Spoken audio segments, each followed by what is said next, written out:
Live from the Anajar and Levine Accident Attorney Studios. The man your man could smell. Theo Dorsey is theoretically speaking. But are you a different animal and the same beast? Streaming live on YouTube. You're gonna break up with me because of what I do on the radio? Here's Theo Dorsey.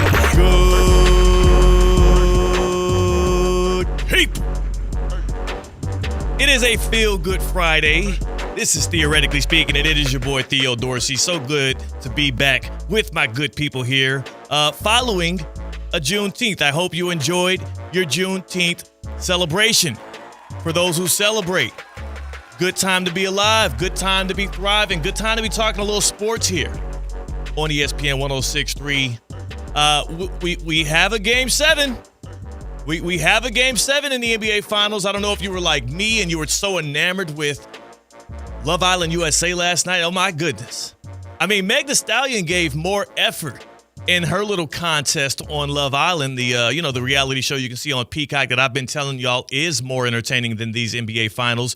She gave more effort on Love Island USA than the Thunder did with a chance to win the championship last night in Indianapolis. But C-Cat, I would have to assume you weren't watching either one of them. C-Cat's on the other side of the glass on the ones and the twos. What was your viewing setup last night for Game 6? I watched Game 6. You have my girlfriend watching Love Island now. Yes, I think sir. you're on the payroll of Peacock because I want you promoting that show because now she's watching and she has not asked me the hard question, will you watch it with me? So I was peacefully watching NBA basketball. And at what cost did we get a Game 7? Because the game sucks. You had one great moment and you had no competition after that. Ugh. How about this, You know man? what I'm saying? Like, we could have had a great game down to the wire, buzzer beater, and the Thunder would have won in this scenario. At least would have gotten a good game without getting a Game 7. Well, here's what I do know from these NBA Finals. I'm not going to be a guy that sits here and poo-poos the final because of the fact that it's two small market teams or that the characters involved are, just very uninteresting. I think Halliburton has the most intrigue of everybody else, and he still kind of comes off a little bit vanilla to the taste. But what I will say is we were absolutely correct to disregard Tyrese Halliburton as a superstar and to disregard Shai Gilgeous-Alexander as a potential future face of the NBA. I just don't think either one of them have it in that way. Like, we're about to go into a Game 7. The last time we had a Game 7 in the NBA Finals was 2016 when you had the Golden State Warriors looking to repeat back-to-back years. They were facing the Cleveland Cavaliers. We had Steph Curry, Draymond Green, Klay Thompson.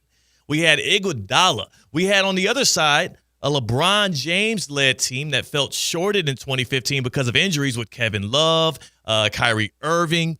Was JR? Yeah, JR was on that unit as well. Matthew Dellavedova. That gave us, he was the TJ McConnell of that finals. Yeah, the J.R. Smith was the shirtless for the entire summer. That was the meme back in the day. That's true. I can't believe I shorted my boy. I shorted my fellow HBCU alum. Shout out to North Carolina A&T, the Aggies. Yeah, man, but that was the last Game 7 we've had in the NBA Finals, and they are the greatest two words in sports, as we heard on the broadcast.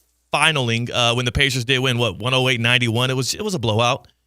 But as much gravitas as Game 7 usually holds, it's the greatest two words in sports. I can't think of a Game 7 I've looked forward to less than Pacers Thunder on Sunday in Oklahoma City. And I'm not going low-hanging fruit here. It's not about the size of the markets.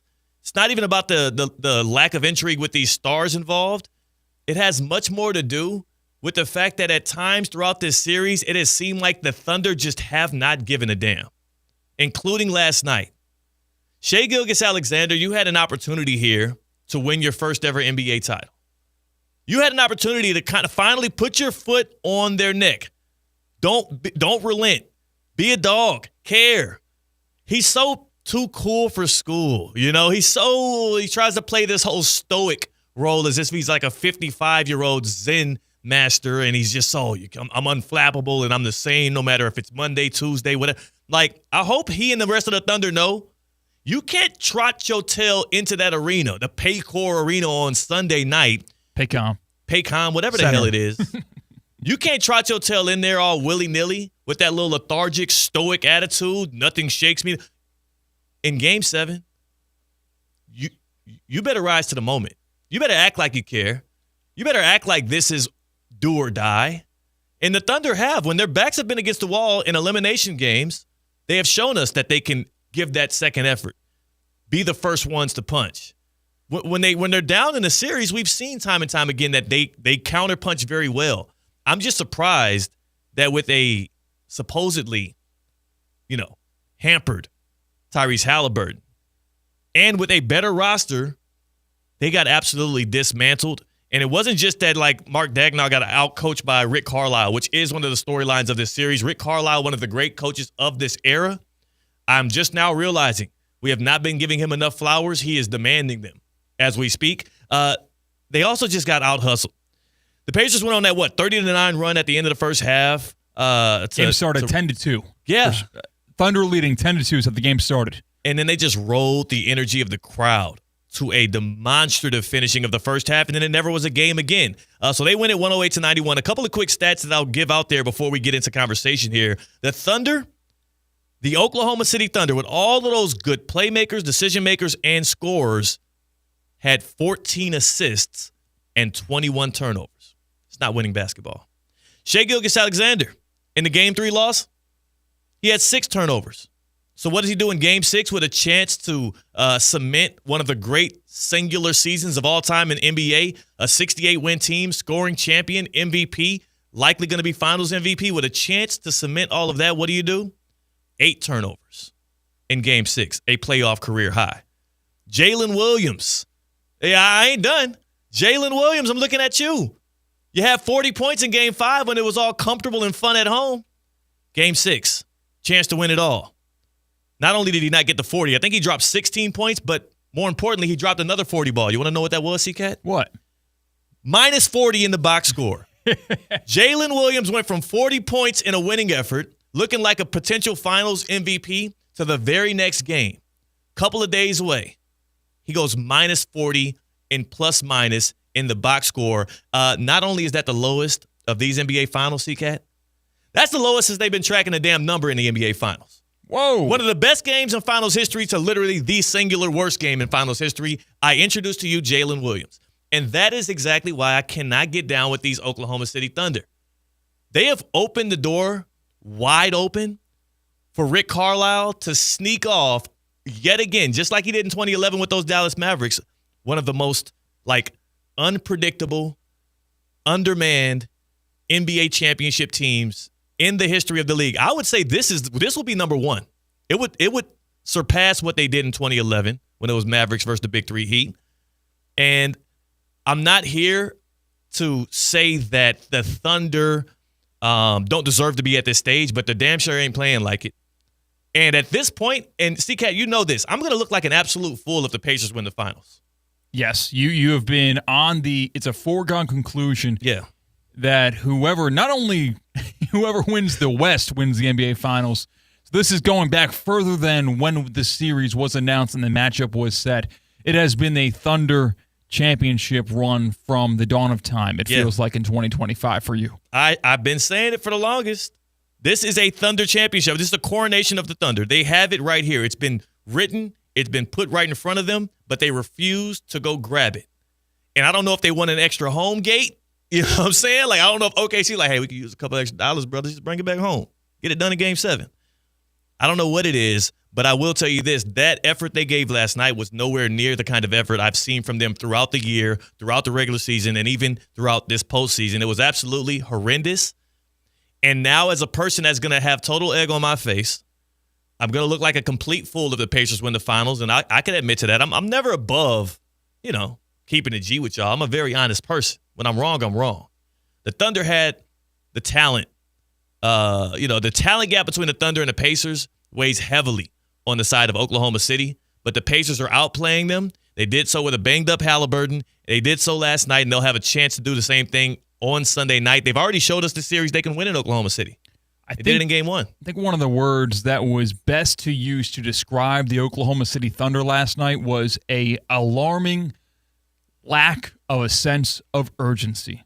There was zero There's urgency when the series is tied 2-2 because we know how important winning that series tilting Game 5 can be. Not too urgent compared to your opponent when you're up 3-2.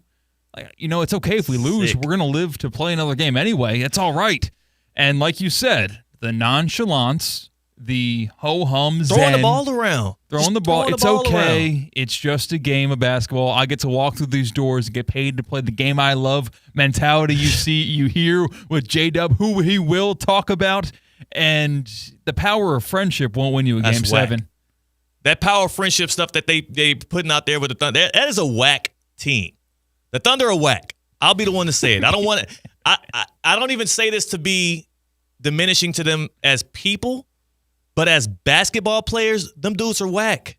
Like, you see how much their fans care. You walk into, what is it, Paycom Center. You walk into that arena. Even if I've never walked in the place, the cameras, when they show it, the ambiance there, people talk about that feeling like a college atmosphere, the way those fans ride for them.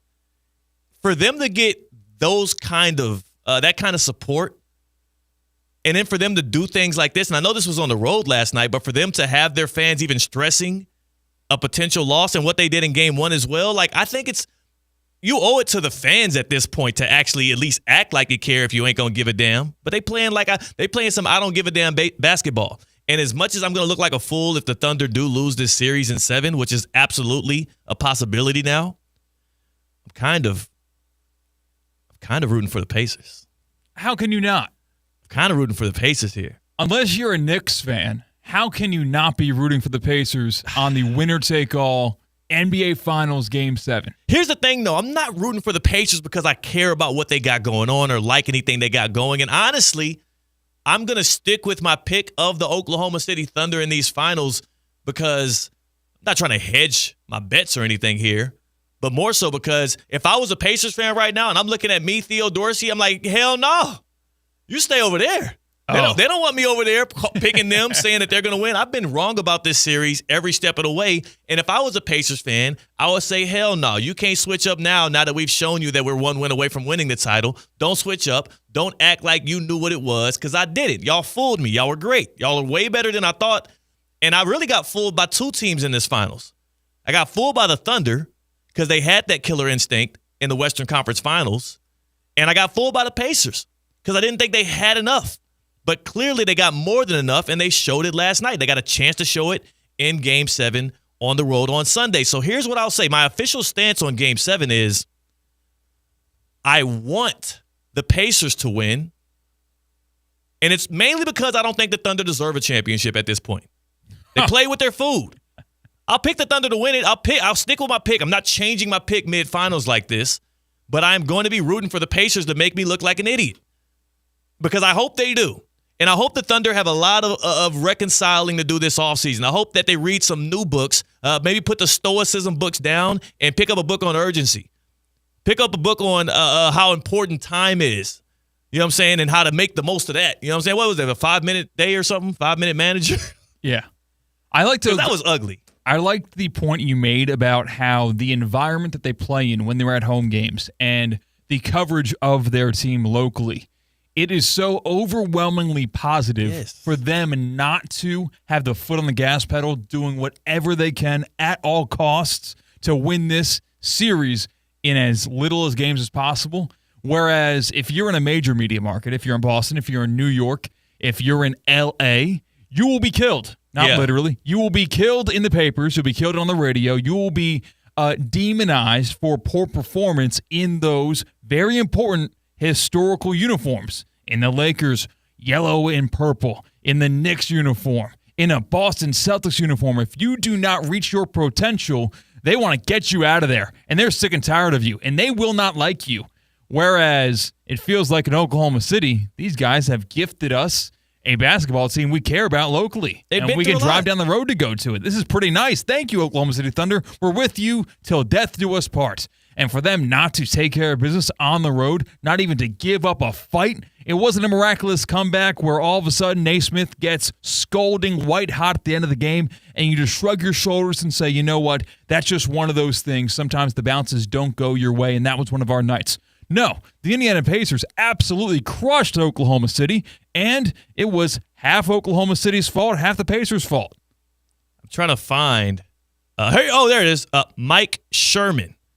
Mike Sherman, who was the Oklahoman's sports editor back when Kevin Durant had a Thunder uniform on. I think you know where I'm going here. Of course. Back in 2014, when the Thunder were great and KD was amazing, but he titled a column Mr. Unreliable, referring to KD and those Thunder. Maybe that and the backlash from that, because obviously it ticked off KD, it ticked off a lot of fans. Maybe that has made OKC a little too soft. Maybe we need more Mike Shermans. Let me see where Mike Sherman is these days. Let me make sure he didn't lose his job over that. That was like a decade ago. Mike Sherman. Because then you also counteract that with when Kevin Durant eventually did leave the Thunder. That was one of the more storied player returning to a previous team's atmospheres of a night because of fans that had their teams back. And you heard the cupcake chants. And you saw the cupcake outfits and signs and news reporters talking to fans outside the stadium, how they were ride and die for their Oklahoma City Thunder. If Kevin Durant was not with us, he was more than against us. He was public enemy number one in the state of Oklahoma. That fan base loves their team these days, especially when they're putting up 68-win seasons. He left in 2016. Mike Sherman. The one bastion of hope, the person keeping the Thunder in check, keeping them on their P's and Q's. KD drove him out of town, then left town as well, and it looked like he went to Tampa for a little bit, Mike Sherman. He passed around a little bit. 2024, he came back to Oklahoma City. He was the director of content at Sellout Crowd. All right, Mike Sherman. I don't want to dox Mike Sherman. No, I mean, this is not bad. Mike Sherman, he's a good guy. He was helping. And Mike Sherman, I think, is out of the game. He left the game in May of 2024. So they need Mike Sherman back in Oklahoma City to light a fire under these dudes' tails, because right now it don't seem like they got it. They don't have a sense of urgency, and I kind of expect them to still win. I'm picking the Thunder to win Game 7. What's the line again, CCAD? You told me it earlier. It is 7.5. The Thunder are favored at home by 7.5 points. Last night, just to compare it, it was Thunder minus 5.5 on the road. Yeah, I still think the Thunder will win. Like, I want the Pacers to win because I don't think the Thunder deserve it right now. I think they deserve the public lashing of failing in the big spot here and letting the Pacers march into their court, into their arena, and steal their lunch money the way they did last night. I just think, like, any innocent bystander should, if you've watched any of these NBA finals, which I forgive you if you haven't, because a lot of them have not been interesting at all since Game 1. The more deserving team so far has been the Pacers. The question is, who are you going to be rooting for in Game 7? Let's open it up to the good people of Theoretically Speaking on this Feel Good Friday. Who are you rooting for in Game 7 of the finals, given what you know about health, given what you've seen through 6 games, the Pacers clawing back, winning a tough one on the road, the Thunder playing with their food? Who would you like to see win Game 7? You let us know. I want the Pacers to win Game 7. I do. I hope they can claw their way through and finally be able to hoist that Larry O'Brien trophy. It would mean a lot to the Indianapolis fan base. And it also will mean more to me to see the Thunder have to look themselves in the mirror and realize this little too cool for school stuff that we're doing, not only is it played out, it ain't working. Who would you like to see to win Game 7 of these NBA Finals? Hit us up on the Baptist Health Hotline, 888-760-3776, 888-760-3776. Another question here is, who would you rather be between the Pacers and Thunder? I think the Pacers obviously walk into Game 7 with nothing to lose, and the Thunder walk into it having already lost everything. They really got nothing to gain either. Because for the Thunder, even if they win on Game 7, I know they'll get the championship, right? So I say that in jest.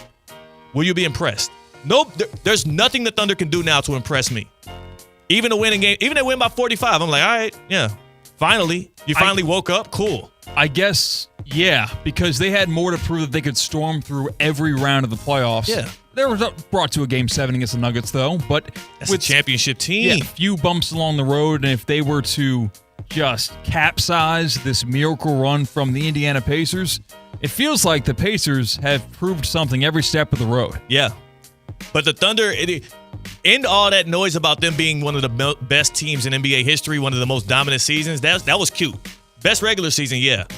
What you've shown me in these NBA Finals is you are not that guy, pal. So again, who would you rather be between the Pacers or Thunder, and who are you rooting for in Game 7? I got the Pacers on both sides of those things. 888-760-3776. 888-760-3776. That is the Baptist Health Hotline, good people. Are you experiencing foot and ankle pain and need to see an expert in the field? Baptist Health Orthopedic Care has a team of foot and ankle, orthopedic surgeons, and specialists who are regarded as leaders in their specialty. Visit baptisthealth.net/ortho to learn more today. Baptist Health Orthopedic Care combines its resources of experienced physicians and leading-edge treatments and technology to provide advanced orthopedic, foot and ankle, joint replacement, spine, and sports medicine care. Visit baptisthealth.net/ortho for more information today. Baptist Health Orthopedic Care's offices conveniently located in Palm Beach County through the Florida Keys. Learn more by visiting baptisthealth.net/ortho. C-Cat, you spent 2 years in Oklahoma? Yeah. Working out there. Mm-hmm. Catman in the morning on the radio stations, little country music, no big deal. Never went to a Thunder game, though. Wow. How far would that have been from your job? About an hour and 40 minutes. I see why. Yeah, Plus, they weren't really good when you were there, right? It was like the Chris Paul days. Right. I think they had a playoff berth when they shouldn't have. Yeah. But never this level or even close to this level of Oklahoma City Thunder basketball. I mean, they hadn't been this good since 2016, you know? The team to travel to see was Oklahoma State, like baseball, football, and basketball. Yeah, Cade Cunningham. Of course. You were there for the Cade Cunningham years. And they got upset in the first round. So that sucked. Who are you rooting for in these in Game 7 here? You've seen 6. You've seen effort on both sides. You know the storylines going in. Dominant team versus a team of destiny. Who are you rooting for? Give me the modern-day Dallas Mavericks with the Indiana Pacers. I don't have to take a second to think about that and answer that. I always root for the underdog when it comes to I don't actually have a dog in the fight. Yeah. I gravitate towards the team that has a lesser chance at winning, especially at this rate where it looked like Thunder in 3. Like, that's where we walked into the NBA Finals saying, like, it's a foregone conclusion. Why are they even airing these games on national television? But the Pacers have gifted us. Maybe it was really the Thunder not performing up to par. Lockstep. They hand-in-hand gifted us this. All right, maybe there was someone pulling strings from behind the scenes in order to give us a series. But give me the Indiana Pacers. Tyrese Halliburton's been awesome. Pascal Siakam, it feels like he has like 90-second stretches throughout games where he looks like the best player on the floor undoubtedly because he'll turn defense into offense. He has length. It's incredible. I love what Pascal Siakam's been able to do, and that's even before the steal from Halliburton, the no-look pass to Siakam, and the poster that he put on to close the first half last night. Actually, you know what? You bring that up. You bring up the big play that closed the half that was absolutely amazing. Would you say that play was cool? That was cool. Time now for the coolest moment of the week. Presented by EDS Air Conditioning and Plumbing. EDS is yes. Here it is. The call courtesy of ESPN on ABC from Game 6 of the NBA Finals. Halliburton to Siakam as he threw the ball through the net and threw Jalen Williams into another stratosphere. Jalen Williams, 16 points, throws it away. Halliburton comes up with it. Cross court, Siakam for the slam. That, by Mike Breen, that did not give the play justice because when I tell you he dunked Jalen Williams into another realm, Jalen was like, he started almost crip walking back. Like, oh my God. He was. Nothing is never going to be the same for Jalen Williams after that poster. Right. He got demolished. Who was it on? Was it the Celtics? Was it Jason Terry who got dunked on by LeBron James? Oh, my God. Now, that was where he goes into the earth. That's one way to get dunked on, to where you are flat on your back. Ooh. But Jalen Williams, when he got dunked on in transition, it's like he got crossed up. Here it because is. He still grabbed his legs as no-look pass nasty, a true no-look pass. That was crazy. So if you're not watching this on YouTube, at ESPN West Palm on YouTube, we just showed the play there. You can always check us out, see our pretty faces, and also see what we got playing in the video box. Yeah, and it's insult to injury because Jalen Williams threw the lousy turnover to Tyrese Halliburton, and then Tyrese does this whack no-look pass. That was not whack. That was whack. That was the opposite of whack. That was whack. That was caw. Nah, it was weak. See, backwards of whack. Oh, caw. oh, okay. I see what you did there. That was caw, not whack. But what you just did was whack. That was a true no-look pass. It wasn't. That was not a fake pass, and then you look away after the ball leaves your hands. That was a real no-look pass. On the other side, I educate you on the art of a true no-look pass, and we also discuss an even more important debate than whether or not Tyrese Halliburton threw a no-look pass there or not, and it is more centered around a little bit of player movement in the offseason here. It's about that time. That's CCAT. I'm Theo Dorsey. It's Theoretically Speaking on a Feel Good Friday on ESPN 106.3. Live from the Anajar and Levine Accident Attorney Studios. Anajar and Levine Accident Attorneys. Call 1-800-747-FREE. This is ESPN 106.3. When your team's best players have all been traded and the latest pick is overrated, just raise a glass with a friend or two and tell them more, tell them more, tell them more do. May your team be great and your picks be true, and if it falls apart, you'll know what to do. Just raise a glass with a fan or two and tell them more, tell them more, tell them more do. It's a crazy world, so what do? You tell them more, tell them more, tell them more do. Hey! Tullamore Dew Irish Whiskey, imported by William Grant & Sons, Inc. Hi, it's Evan Cohen from Unsportsmanlike, and it's time to play ball on ESPN 106.3. Saturday, it's a battle in the NL East. The Mets head down I-95 to face the Phillies. Phillies been slipping, and the Mets are ready to make it hurt. Coverage begins at 6:30 p.m. right here on ESPN 106.3. Good Karma Brands is proud to be an equal opportunity employer. Our policy is to provide equal opportunity employment, development, and advancement to all current and potential teammates. If you are an organization that wants to learn more about careers with Good Karma Brands, please email careers@goodkarmabrands.com. Get ready to elevate your driving experience with the all-new 2025 Range Rover Velar P250 Dynamic SE. A stunning blend of luxury performance and technology that will make every drive unforgettable. Right now, you can lease the new Velar for just $809 per month for 36 months. Yes, only $809 a month for a luxury SUV that sets new standards on the road. Visit Land Rover Palm Beach today and take advantage of this incredible offer. Terms and conditions apply. See dealer for details.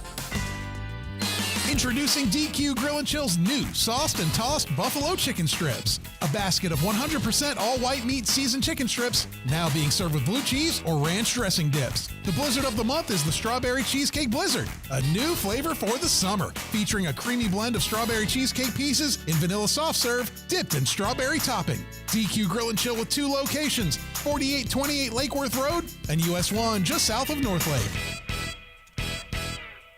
The Club at Lost Lake, a championship Fazio design golf course in Hope Sound. Golf and social memberships are now available with no waiting list and immediate access. The course and club will see over $10 million in capital improvements and is one of the best private club values in the area. Experience the beauty and challenge of this renowned course for yourself. Enjoy year-round access to exclusive amenities and events. Elevate your game, elevate your experience. Discover the Club at Lost Lake. Visit clublostlake.com to schedule a visit today. Hey, Steph Prince here, General Manager of ESPN West Palm, to tell you about a team that has meant a lot to me and this community for a long time. Bob and the team at Bradley Heating and Air Conditioning have been helping me stay cool for years, whether at home or in the office. And living in South Florida with 3 kids, I don't know what I'd do without them. Family owned and operated, serving Royal Palm Beach and beyond since 1980. Let the knowledgeable and trained team at Bradley help you with your residential and commercial needs, installation, repair, seasonal maintenance, upgrades of all makes and styles and models of HVAC equipment, and so much more. Bradley Heating and Air Conditioning does things right the first time and makes the process smooth, stress-free, and most importantly, keeps you cool. Give them a call at 561-793-7497. That's 561-793-7497 or bradleyair.com. Any need, big or small, trust the amazing team at Bradley Heating and Air Conditioning. As market dynamics change, the quality of service you receive from your accounting firm shouldn't. Anshin Accountants and Advisors take the time to get to know you and your unique circumstances to help resolve complex issues and develop innovative tax and accounting solutions tailored to meet your goals. If you're a high net worth individual or business owner eager for a strategy to maximize tax savings, let Anshin deliver where others can't. Visit anchin.com. Anshin Accountants and Advisors, recalculating what's possible. So let it rip.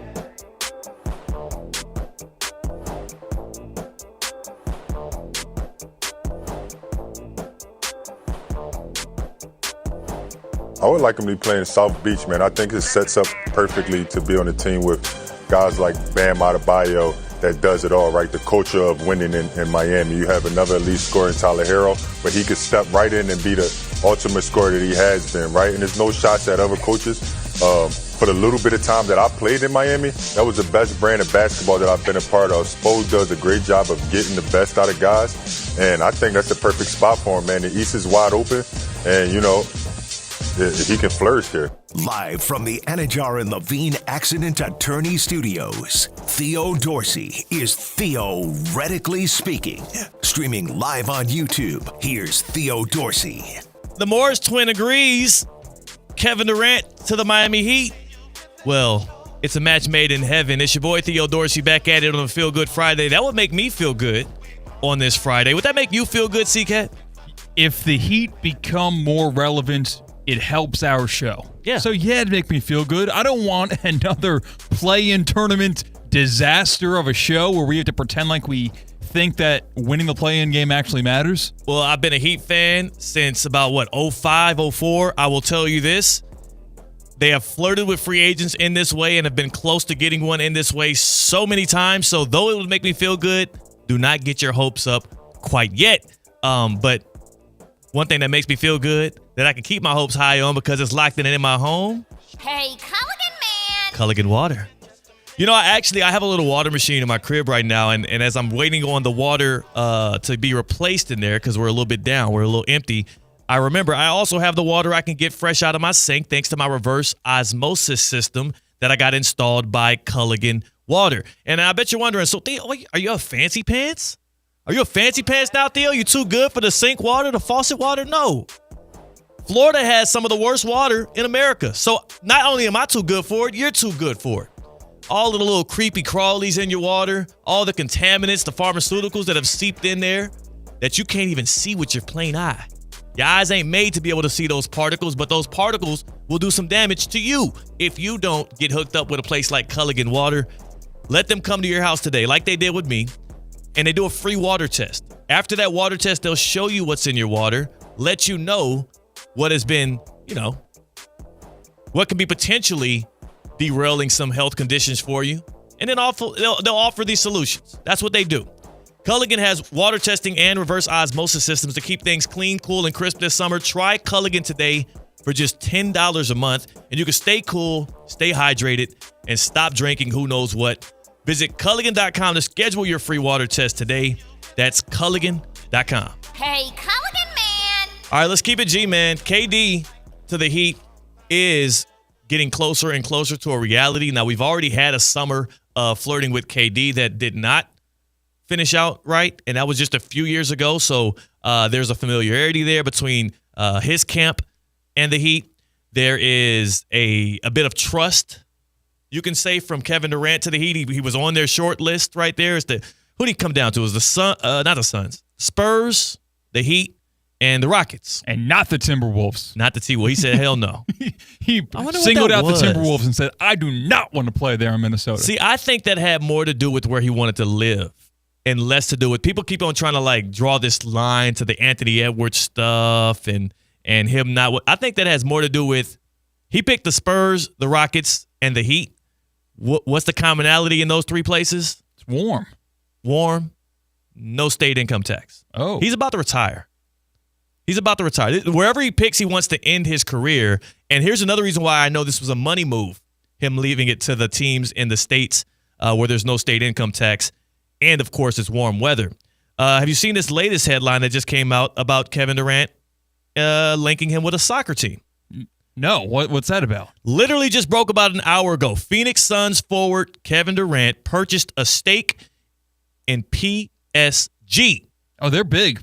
Paris Saint-Germain, right? Paris Saint-Germain, the French Ligue 1 soccer franchise. That just happened literally an hour ago. Durant made the move by signing an investment and strategic partnership agreement, oh my gosh, with Qatar Sports Investments. That's the majority owner of PSG right now. I forgot about that big shift. That's even bigger than, wait, hold on a second. We're talking Kevin Durant's offseason move to potentially the Miami Heat.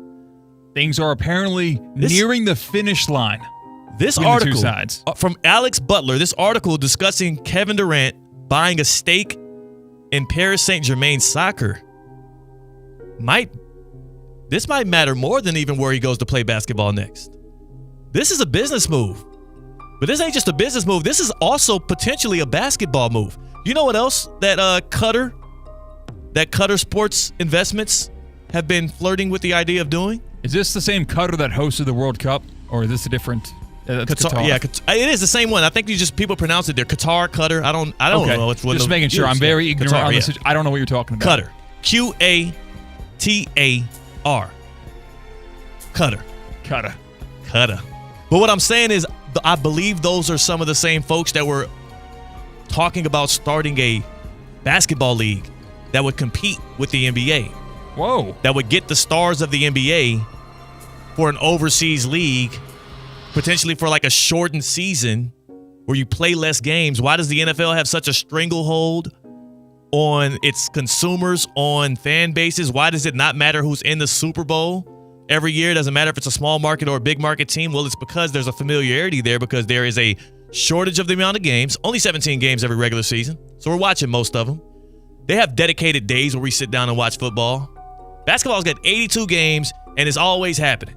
There are fundamental built-in flaws to the NBA as a consumer product that are hard to undo this down. It is the establishment. I don't have all of the details on this overseas league. There's been multiple camps that have tried to come up with this. I believe LeBron's camp, Clutch Sports, Rich Paul and them, they've been flirting with some stuff. The idea is you bring a overseas league. Who are the best players right now in the NBA? Europeans or Eastern Europeans. Eastern Europeans, people that are not from America. All the past MVPs have not been from America, including Shai Gilgeous-Alexander, who's from Canada. But they have no problem moving over there and playing a quick 28 to 30 game schedule and having a televised product have a champion. We saw this happen with the PGA Tour and workout. There are real tea leaves that the National Basketball Association could get some serious competition soon. And a move like scoring Kevin Durant is much bigger than even where he plays this offseason. Now, if he goes to the Miami Heat, I do believe the Heat can win a championship or at least make it to the NBA Finals. The East is wide open next year. So we're going to get to that, but I wanted to make that point because this news just broke.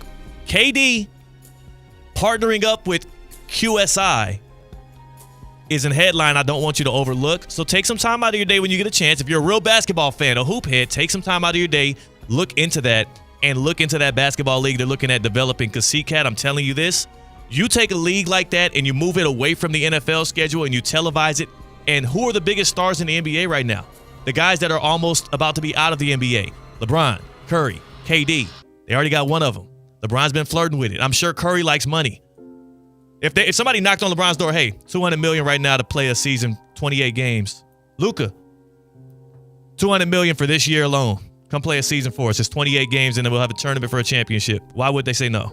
Yeah, we kind of talked about this when it initially kind of got talked about way back several months ago, I think in March. Because the closest thing we have on an apples-to-apples comparison is what Live Golf did with the PGA Tour. And it worked. worked. Rather, not with, but against the PGA Tour. They play a buttload of money to the top stars in that sport to have a much easier schedule, and it's easier for the players. This is not good. At the very least, it's going to have to make the NBA adapt. If something like that comes up, and I think that KD news is just a tea leaf. I'm pulling for the NBA to prevail. But look at what's happening right now in the league, bro. We're about Game 7 Sunday, and it has absolutely no allure. We just did a whole 25 minutes on it, and nobody gave a damn. Nobody cares about this NBA Finals. If the past two finals have lacked all of the luster, and it's not just about small market, big market. Last year, it was the Celtics and the Mavericks, Dallas and Boston. Boston's one of the two greatest franchises in basketball history, and the Mavericks are in a top 7 or 8 market. So that's not the issue. Yeah, I think there's a couple of issues with the NBA, which you always hear about on these airwaves between 4 and 6 p.m. Yeah, they love to fix the NBA about what's going on. I think there's a problem with the actual product itself, with how many fouls there are, how many free throws that you see on television. The theatrics of embellishing fouls to try to make that such an advantageous Is part that what of the the game. issue is? Is that what Russo and Rizzo here on 4 to 6 are saying the issue is? I co-sign with that. I actually do agree with them. The fouls. The flopping and the fouls. Yes. No, it's not the issue, man. That's not the issue. That's a contributing factor of it. It's like the most boring part of a basketball game is free throws. Dude, they're still kicking field goals in the NFL, and they got no problem. They you changed have the like kickoff, 3 or 4 maybe. a game. What about all the flags? What about all the holds? What about all the defensive holdings and all the pass interferences and everything people are going to complain about the minute details of basketball leagues, football leagues, golf, everything, but that's not the issue. That's just the stuff you can point out. The issue is they're playing 82 games, and there's no way for our attention spans to be able to keep up with all of that. The issue is they tip off in October when we don't give a damn about nothing else but the NFL until February.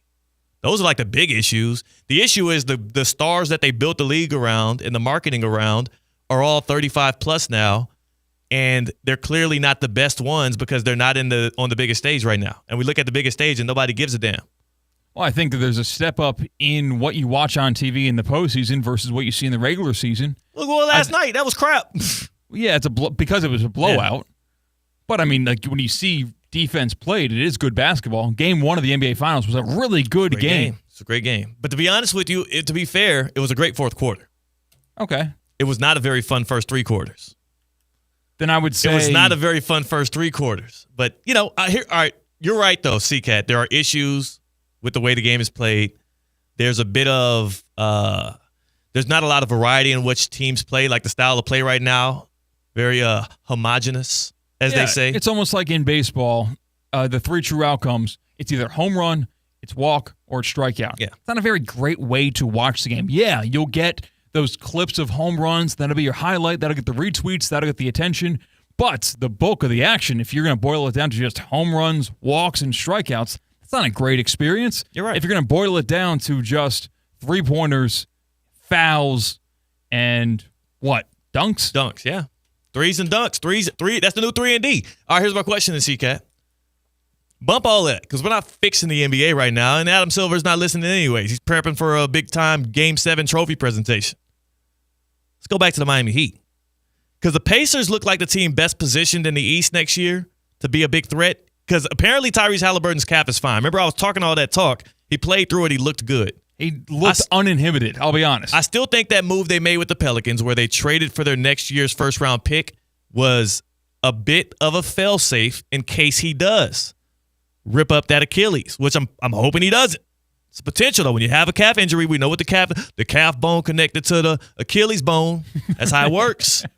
I mean, I know they're not bones. But I do believe that if you are right now in the seat of the Pacers and you believe Halliburton will be healthy, they are the best team, or they're the team to beat in the East next year if the Heat get KD. Even at the expense of what the latest report is saying, right? They're saying that the Phoenix Suns right now, the Heat are the leaders in the clubhouse to get Kevin Durant's services. But they want the Heat to give up their budding, I don't know what you would call him. He's just a really good two-way defensive center, Khalil Ware, out of Indiana. His rookie season was great. It was terrible in the playoffs, but everybody on the Heat roster was against the Cavs. They're saying that the Heat would have to part ways with Khalil Ware. And you asked me in the break, C-Cat, as a Heat fan, do I believe they should part ways with him if it meant bringing in KD for the next 2-3 years to get the back end of his career? And after all of these years of pump faking, after all of these off seasons of drama and headlines and hope, but swings and misses, strikeouts, if you will, I think you got to go balls to the wall and get the home run. The only untouchable player on the Miami Heat should be Bam Adebayo. And if that means bringing Khalil Ware into the deal, maybe you save a couple other assets. But as great as Khalil Ware can ever be, he's never going to be what Kevin Durant would be for the next 2 years. And if you want to capitalize on the championship window with Bam Adebayo, you've got to get a guy that's ready to win now. Khalil Ware did not look like a guy that can help you win playoff series today. Obviously, KD can. The question is, what else would you have to give up around Khalil Ware? And the other question is, what else happens in the Eastern Conference? If Giannis leaves the Bucks but stays in the East, I would be begging for Khalil to come back because we ain't got nothing for that. Okay, bring him back. And there's a lot made about health, and of course it is. You don't want to talk about Achilles injury. Of course, Kevin Durant came back from an Achilles injury. Yeah.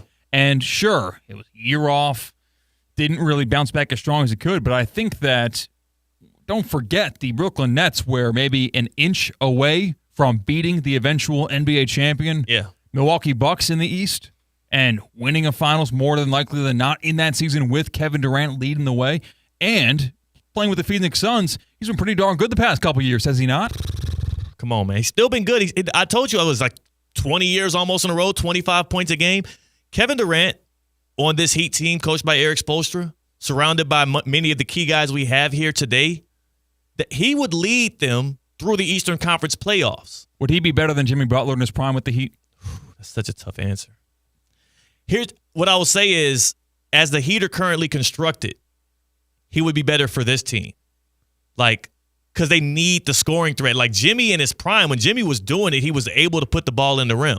A lot of that had to do with the motion around him. The guys were actually hitting shots at a higher clip than they were in the regular season, so he had the spacing. He had the requisite spacing.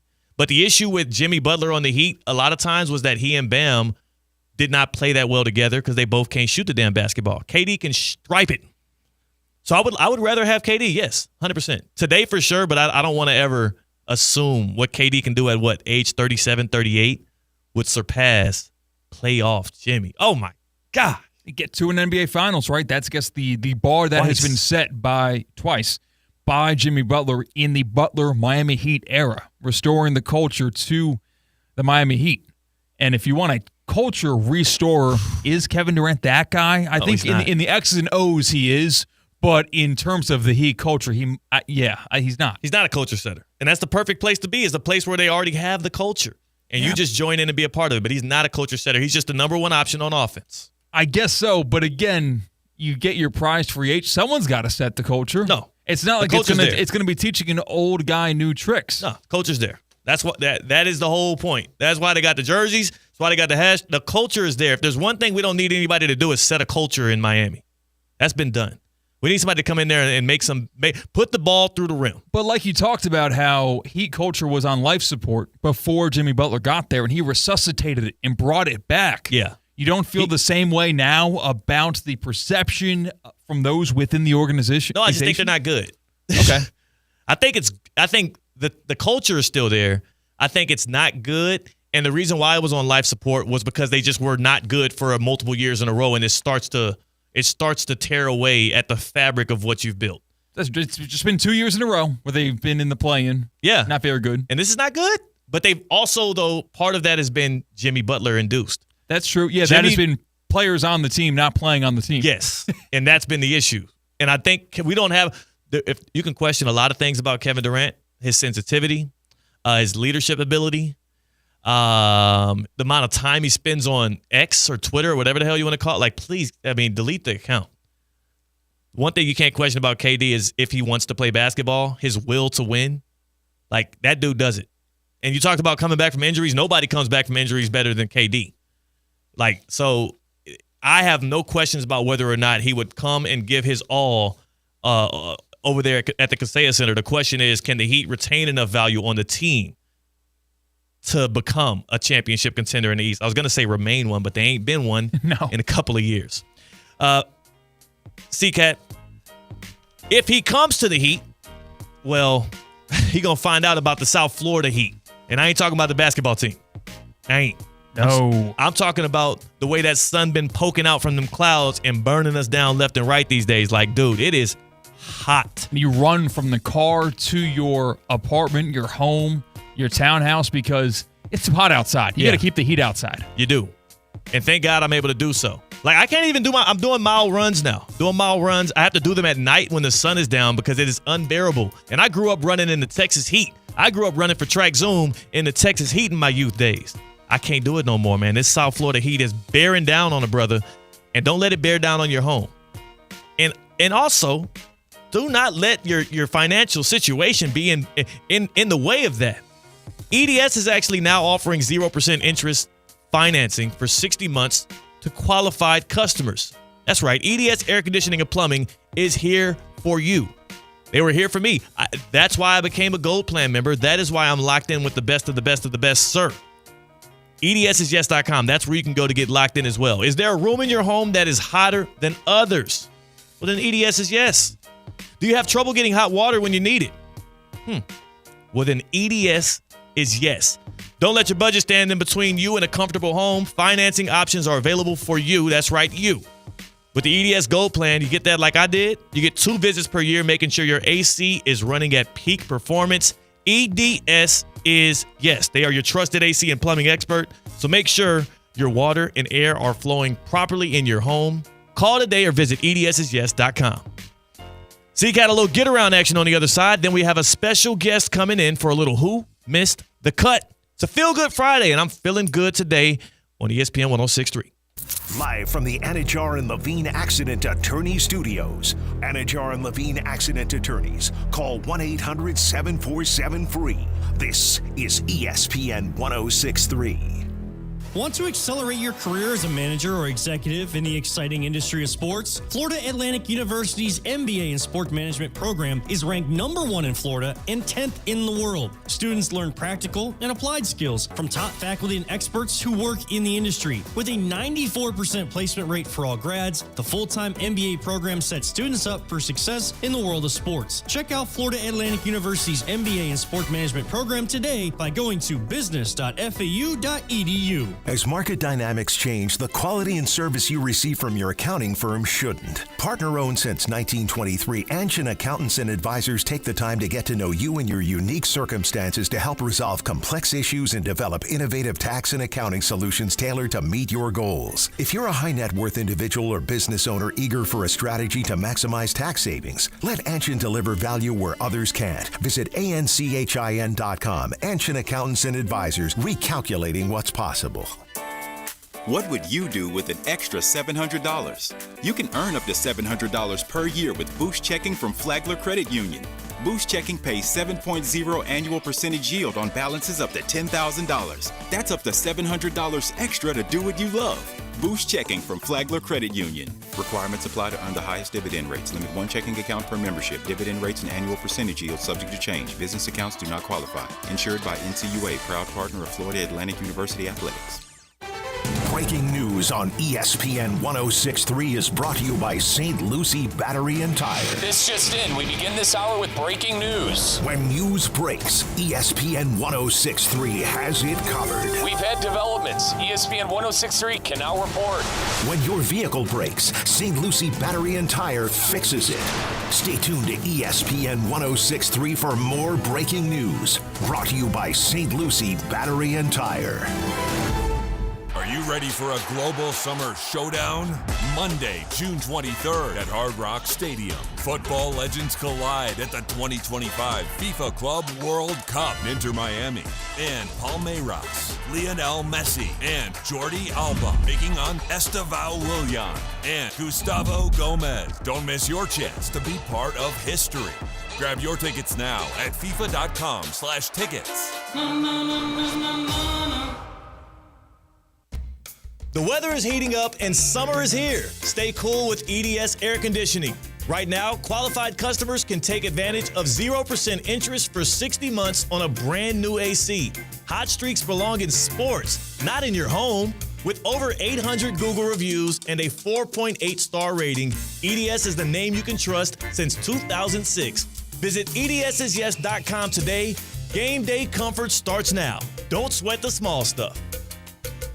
The Club at Lost Lake, a championship Fazio design golf course in Hope Sound. Golf and social memberships are now available with no waiting list and immediate access. The course and club will see over $10 million in capital improvements and is one of the best private club values in the area. Experience the beauty and challenge of this renowned course for yourself. Enjoy year-round access to exclusive amenities and events. Elevate your game, elevate your experience. Discover the Club at Lost Lake. Visit clublostlake.com to schedule a visit today. God knows I am reincarnated. I was stargazing. Life goes on. I need her, my babies. Live from the Anajar and Levine Accident Attorney Studios, Theo Dorsey is theoretically speaking. Streaming live on YouTube, here's Theo Dorsey. Catman in the afternoons on a Feel Good Friday. How you feeling about this get around we got right here? It's good. Oh, it's good. It takes twists and turns. Oh, man. It might get a speeding ticket. Oh, man. You know what? I'm ready to take the risk. I'm ready to take the risk, almost as if I have a Hall of Fame father and I'm in a quarterback competition with Kenny Pickett. Let's do it. Let's hop right on the get around. I get around. The Get Around is the vehicle we use to hit all of the big, huge headlines across the globe in sports, sometimes in entertainment, and that's what we're rolling on today. And the first place we're pulling up to. Next stop, Cleveland, Ohio. Oh, no. Oh, dear. Browns quarterback Shedeur Sanders was cited by police Tuesday morning for driving 101 miles per hour. According to police reports, he was driving 101 in a 60. He must either pay a $250 fine for the fourth-degree misdemeanor or fight the ticket July 3rd at Strongsville Court. Like, I am in no way going to criticize the character of Shedeur Sanders, nor will I use this as a way to demean the young man. Sure, he means well. What I can tell from that, though, because what I also saw in another report is it was his second time being cited for a speeding ticket while he's been here at camp trying to, prep for football activities. Not a good decision maker. In the pocket or not a good decision maker. Oh, okay. In life. That is stupid as hell.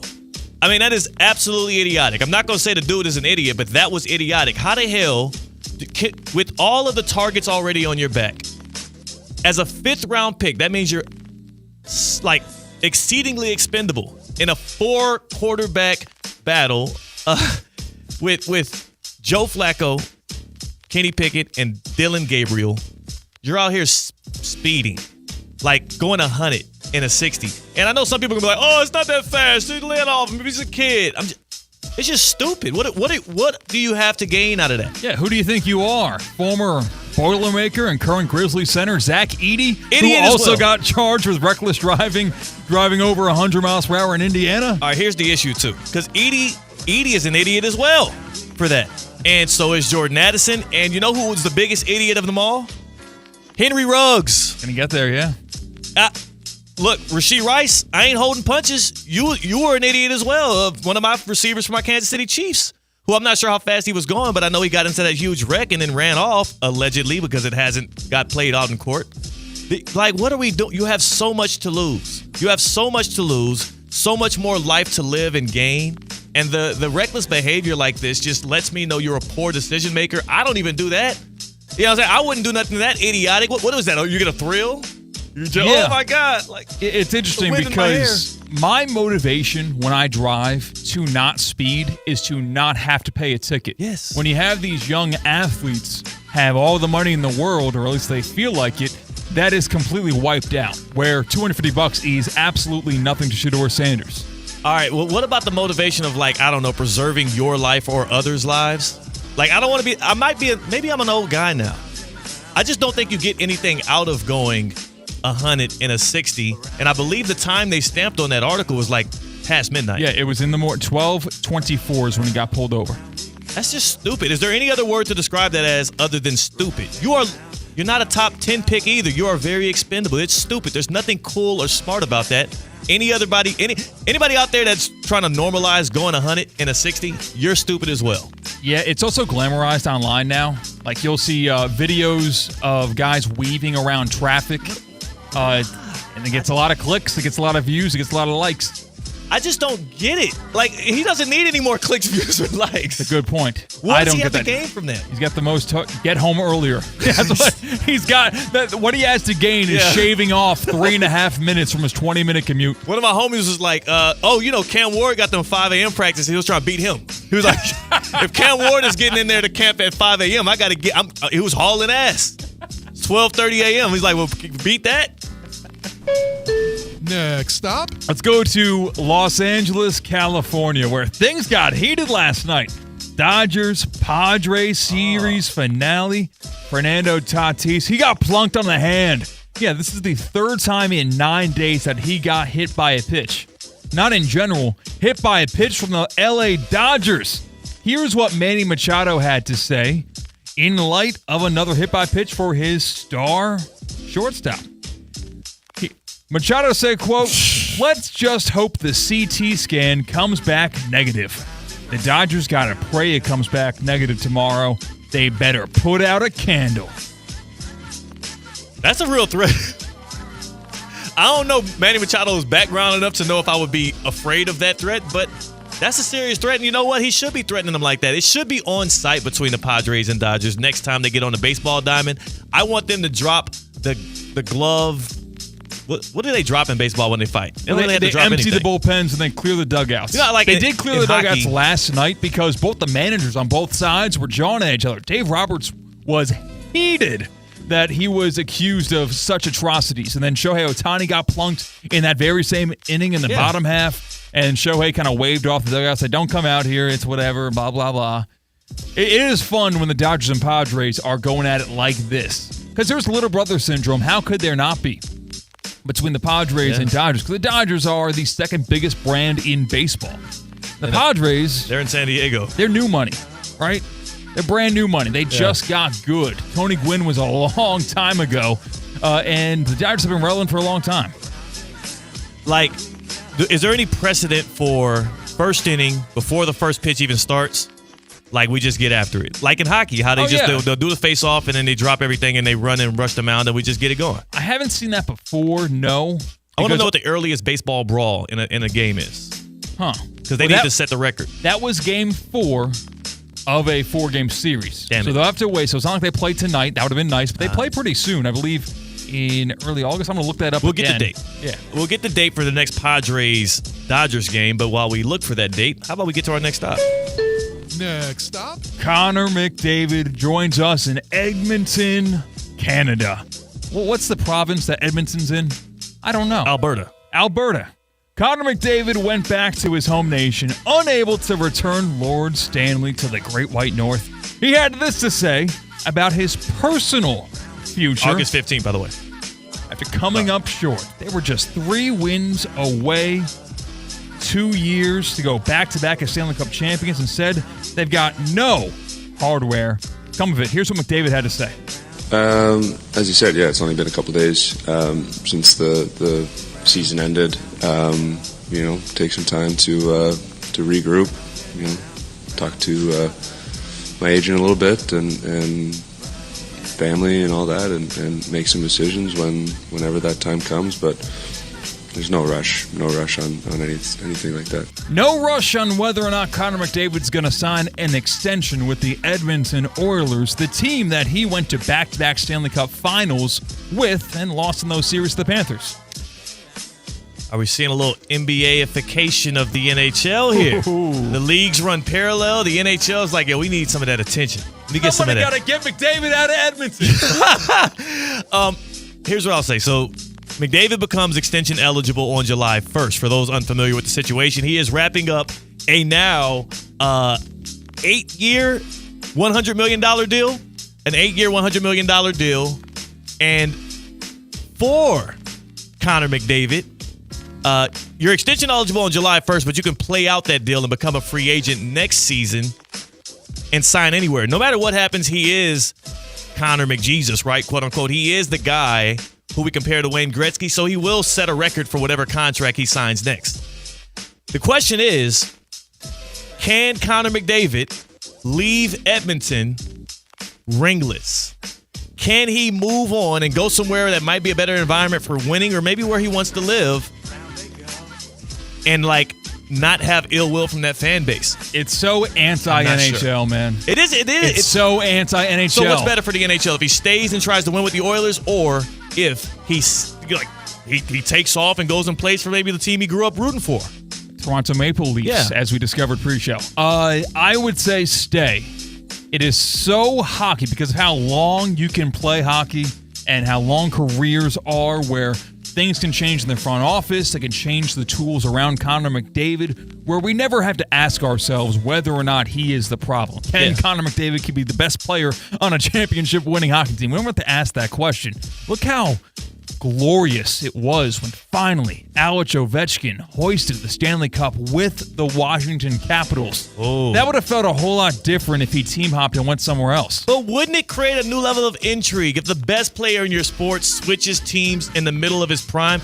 I believe it would be better for the NHL if he does this, not because the storyline would feel better. It would feel worse. Connor McDavid would pick up some haters. What creates attention? Oftentimes, it's drama. If he stays in Edmonton, there's no drama. We're just going to finally celebrate him when he does the Dirk Nowitzki thing. No. I want him to become like the evil Darth Vader traitor guy. I want him to draw that kind of attention from people in Edmonton, and maybe he stays in Canada at least and wins one for the Maple Leafs because they ain't won since the 60s. I guess so. That's his team. If he does it, you know what? I'll say it like this. He can't go to an American team. But if he finds a way to play out this year, next year with the Oilers, if they cannot build a contender around him this year to get it done, he goes to the Maple Leafs. I would enjoy that. I would celebrate that.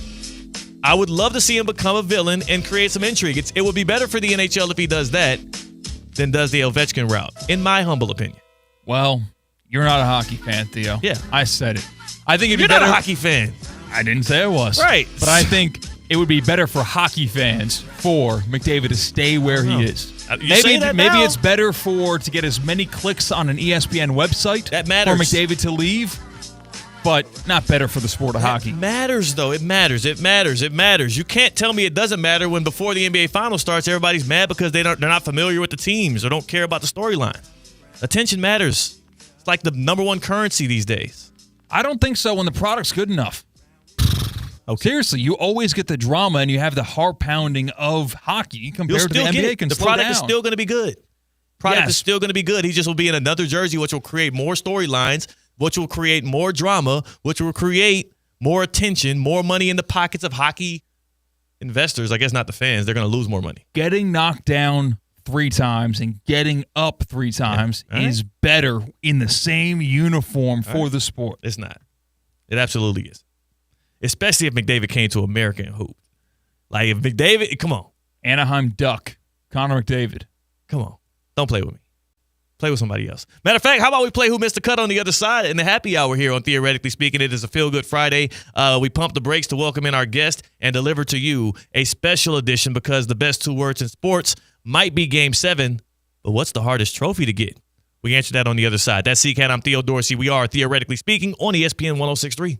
Anajar and Levine. Call 1-800-747-FREE. That's 1-800-747-3733. ESPN 106.3. WESP Jupiter, a Good Karma Brands radio station. In South Florida, when it's time to get back in the game, there's a name you need to know. HSS Florida. HSS ranked number 1 in orthopedics for 15 years in a row by U.S. News and World Report. HSS brings world-class care to Palm Beach and Wellington. Whether it's a joint replacement, sports injury, or orthopedic trauma, HSS Florida treats athletes of all ages. Visit hss.edu/Florida to schedule your consultation today. HSS Florida, where champions and everyday people alike get the care they need to stay at the top of their game.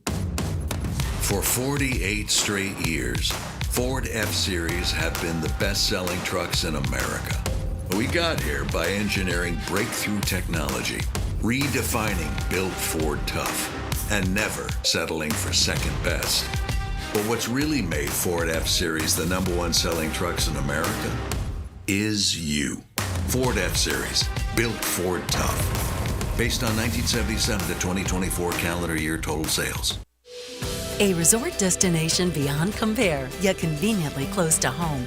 The Breakers Palm Beach offers everything you desire with the service you deserve in a breathtaking oceanfront setting. Immerse yourself in unparalleled seaside glamour and enjoy all the Breakers has to offer as you create lasting memories with those who matter most. The best part, you don't have to travel far to feel worlds away. Visit thebreakers.com or call 1-800-BREAKERS today.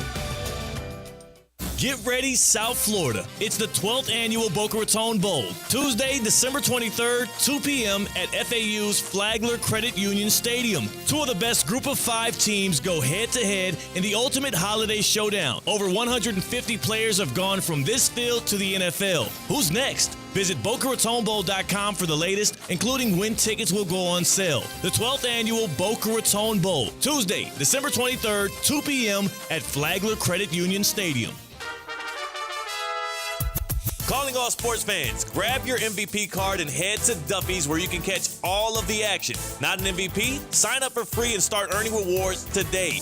Duffy's is voted the best sports grill year after year with their award-winning burgers and wings. Don't forget about Duffy's famous 2-for-1 drinks all day, every day. And with over 80 TVs in every location, you'll never miss a minute of the game. Visit Duffy'sMVP.com to learn more. Duffy's, our game is always on. Summer is heating up, and so are the St. Lucie Mets. Clover Park is the top summer destination for sports fans looking to get the most bang for their buck in July. Be there for all the excitement on the field and in the stands. The biggest and best fireworks show on the Treasure Coast is coming to Clover Park on Thursday, July 3rd. Tickets are on sale now at stluciemets.com. See you at the ballpark this summer.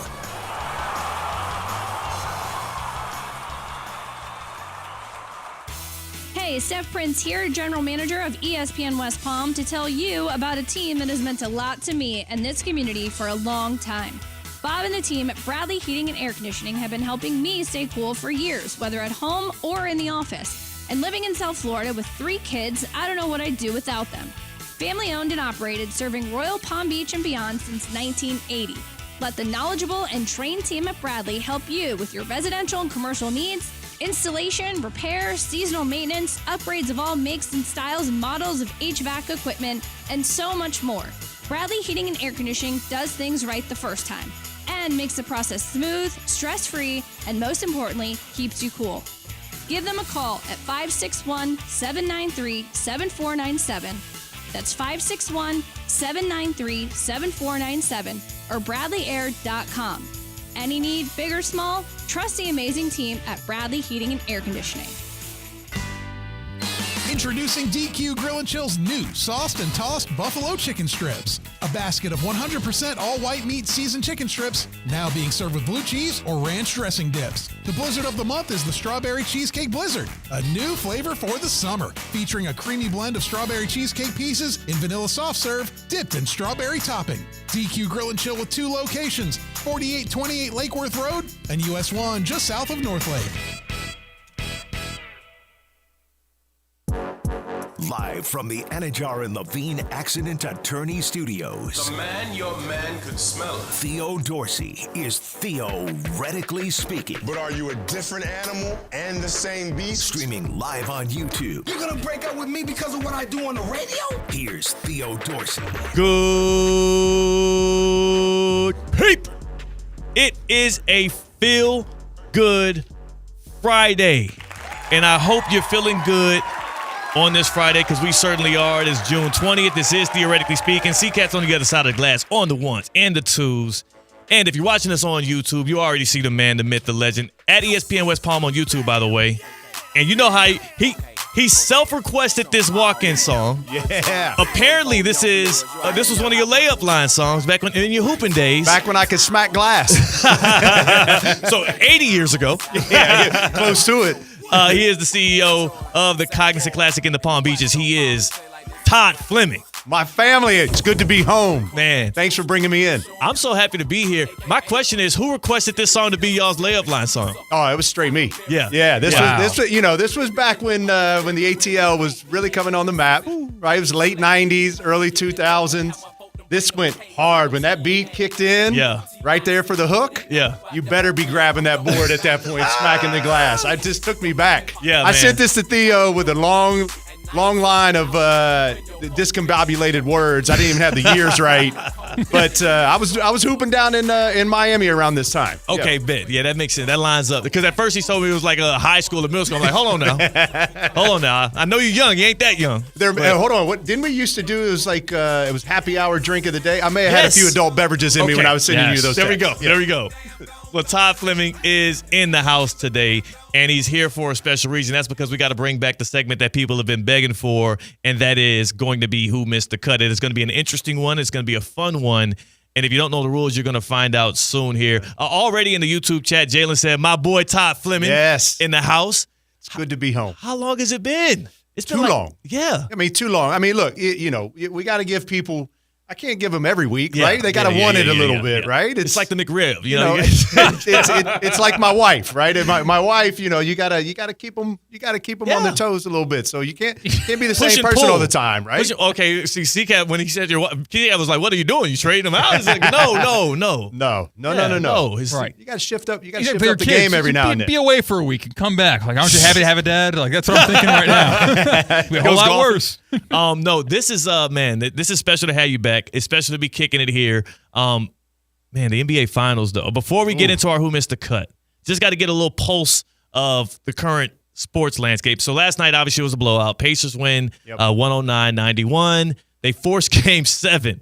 Did not see it coming. Nobody saw it coming. I mean, you couldn't even be in that locker room and tell me you felt absolutely confident that you would pull it out, but that's what Rick Carlisle teams do. They do the unthinkable. I believe you were you with the Miami Heat in 2011? No. 2011, I was. No, you were with the Cowboys at that point. I was at the agency. I was at but Cowboys Yankees jointly. Gotcha. Yeah, but I was at the agency, still a Heat fan. Yeah. and was at the games in Dallas. Oof.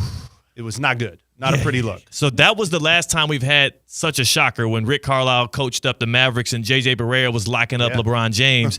And the Heat lost in 6 to Dallas. Now Rick Carlisle is coaching up Tyrese Halliburton, Pascal Siakam, you know what I'm saying, Neesmith. Yeah. Like guys that at least they had Dirk in a Mavericks uniform. You could say, okay, well, that guy is a legend. He's worked for it. He's been there. Right. Carlisle got, and this is no detriment to them, like a bunch of barely names. I won't call them no names. And they're one win away from an NBA championship against one of the most dominant regular season teams of all time. I would agree. I would say, look, my takeaway from this whole deal, I was really excited about the matchup, even though it was, call it 2 smaller market teams. Yeah. And, the wider whole probably doesn't pay attention to those types of teams that often. They're not on TV all that time, right?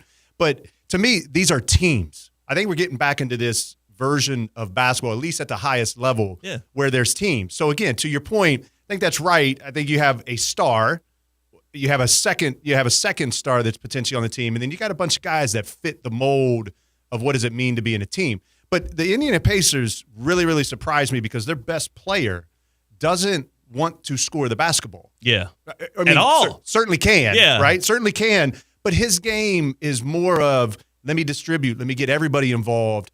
And to see that play itself out, I think that's why they are a better team right now. And I think that's why we're seeing a Game 7. But I did not I mean, I got to be honest with you. I didn't watch any of the game last night because I thought you was this watching is Nick over. the Stallion on Love Island USA. I was exactly. I was trying to figure out how to explain to my wife why this Love Island is on TV. And I blamed it on Theo. I was like, Theo told me I needed to watch this show. So Listen, Zca's mad at me too. Love Island owes Theo checks. I legitimately owe him some referral fees. Like, hey, use code TheoD for your Peacock subscription. You'd be making a lot of money because he's got more than just you, Todd, watching this show. He's got my girlfriend watching the show. He's got other people that I am friends with, like in high school and in college, watching the show because they watch Theoretically Speaking. I got to be honest with you. I had to send a note in our text chat of like the UK version or the USA version. No. And then I realized I'm like, I'm on the wrong streaming platform to even go do this. So I had to so it was a whole ordeal, but he's got me locked in. But back to sports. Because that's super entertaining. Back to what we have to watch, which is the sports, which is the NBA Finals. Here's my take. Game 7 is always going to be Game 7. Oklahoma City has something in their favor, which is at home. I've never seen a team in the NBA Finals apologize for laying a bomb. I mean, they apologized after the game. I've never seen that. That's not a good look going into Game 7. And it would give, if I'm on the Indiana Pacers right now, I've already won there. I just had a dominant performance. Mm-hmm. If I get the lead again late in this game with 8 minutes left in the fourth quarter, 6 minutes left in the fourth quarter, what's Oklahoma City going to do? Man. Never been there, and they're young. And they've shown this. It's odd to me, Todd. Like I love the fact that they feel like unshakable. Right. They don't get rattled, but they also, at that same point, don't rise to the moment. It's like they're a team with no feelings, no human nature to them. They're like almost soulless. They're all, and I get it. You want to be stoic. You don't want to be able to be in a situation where people are able to move you off your spot. But if they don't wake up and have some kind of sense of urgency in Game 7, we're going to be watching the debate on Monday is, well, Did Tyrese Halliburton deserve Finals MVP or Pascal Siakam? Right. Like, that's going to be what we're talking about if this team don't wake up. That's exactly right. I mean, look, you can be stoic and you can be tempered in your emotions, but at some point you got to rise to the moment. Yeah. Right? And that doesn't mean that you got to be ultra aggressive and over the top. That just means you have to understand what's happening, and somebody's going to have to flip that switch. And I just look, you would think Shea obviously would do it and be able to go do it. I mean, he's the MVP of the league. Yeah. He has the ability to do it. But it's going to be really interesting because the only person on their team that's been this far, this deep, 1-1 is Caruso. Right. And I'm not sure. I mean, look, on the defensive end, he's going to give you everything that you need, right? But on the offensive end, I'm not sure you're going to be running sets through him when you need a bucket. You're going to have to run it through Shea, and he's going to have to step up in the moment. Not that he hasn't to date. I mean, he's averaging 30 in this series, right? So he's doing his part. But it's going to be one of those Kobe games where I'm 5 for 30, but I'm getting them going. I need to see that. I need to see it. So Game 7, obviously Sunday night at Oklahoma City, 8 o'clock tip-off. We'll all be watching. Yep. But one stat I want to give you before we move on to our Who Missed the Cut, which we're going to be talking about hardest trophies to win in sports. This is the stat that is most telling to me, and it alludes to something you said. The Pacers have been the better team. Mm-hmm. The Pacers last night, this is according to the statistician Tom Haberstroh on Twitter, the Pacers last night passed the ball 107 times more than the Thunder in Game 6. Ooh. They passed the ball 107 times, and it shows if you're watching the game. Yeah. Because OKC played at, okay, you go do it ball, which you wouldn't assume from a team with that much talent. Pacers passed the ball 107 more times than OKC last night. For the series, though, would you guess, if they did it 107 more times in Game 6, would you be able to guess the number, at least the range of the number, how many more passes the Pacers have thrown than the Thunder in this series? I'm going to say 500 to 700. 705 more passes. Yeah.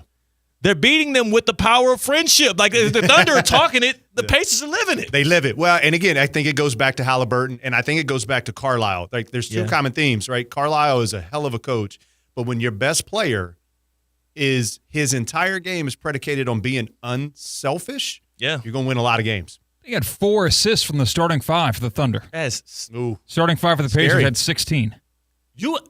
That's scary. Make it 22 when you add TJ McConnell. It's the drill in basketball. You know how sometimes you're running sets in basketball at practice, and your coach is like, all right, 6 passes till you can take a shot. Yeah.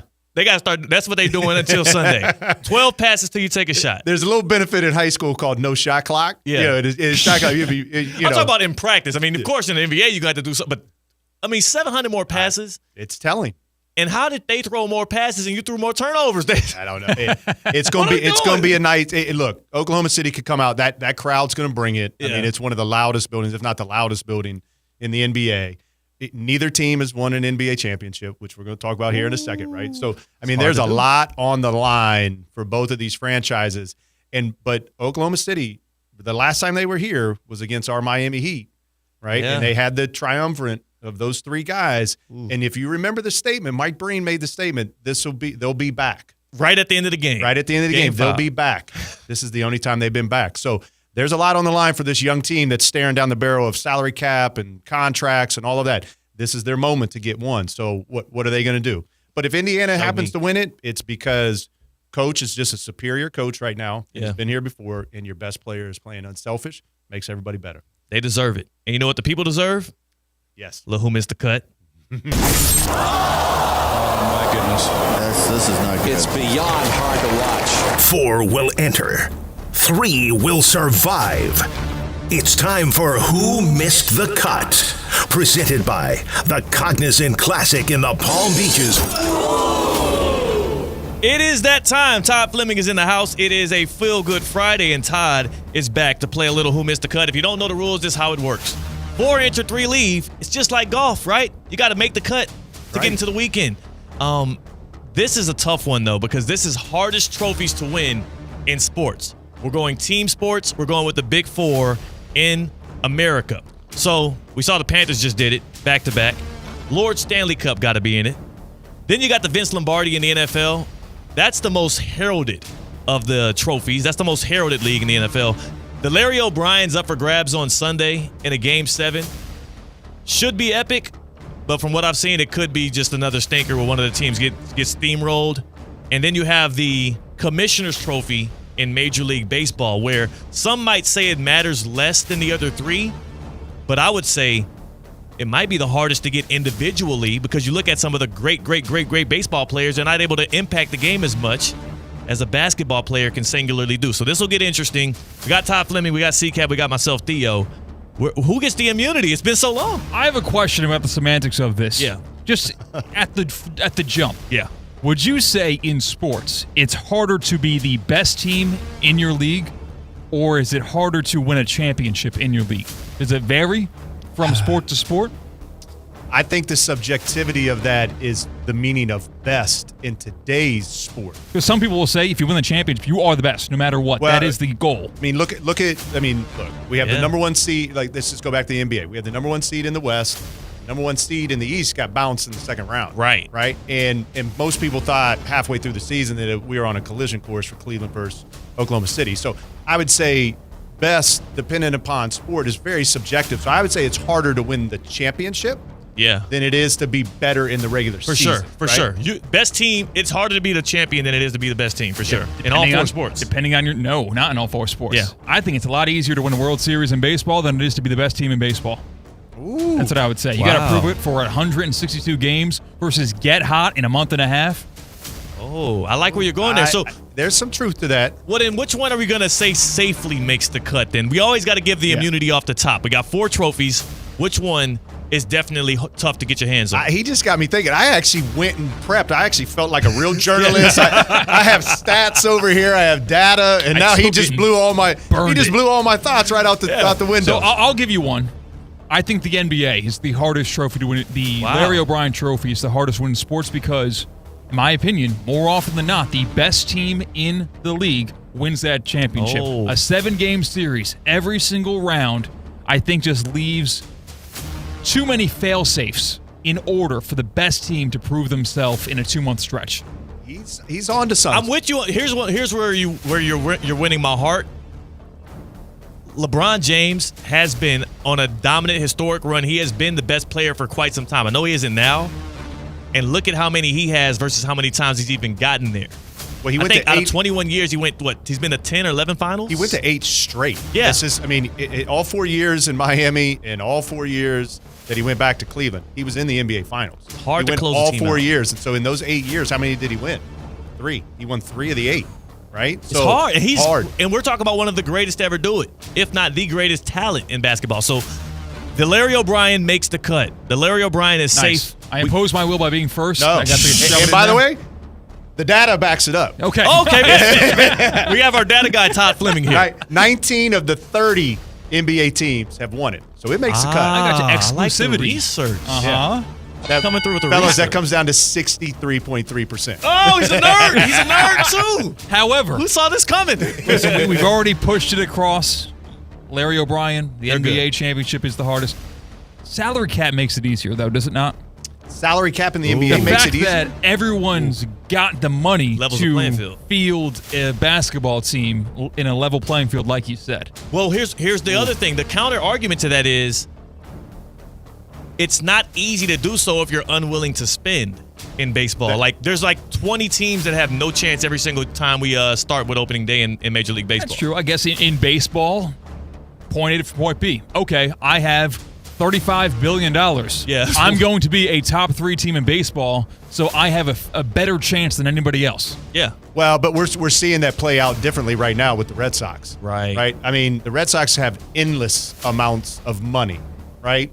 Big market, historic franchise, quote-unquote good ownership group, a lot of attendance, a lot of sponsorship dollars that come into play. Yeah. They're not using it the right way. So I'd say the subjectivity of that is, yes, you may have all of the money in the world, but how do you deploy it, right? Still got to get the other half of the equation. You can't just be rich. You got to be rich and smart. Let me make my argument here. I would say Lord Stanley's Cup. I would say the Stanley Cup has to be one of the 4 hardest. It can't be the easiest.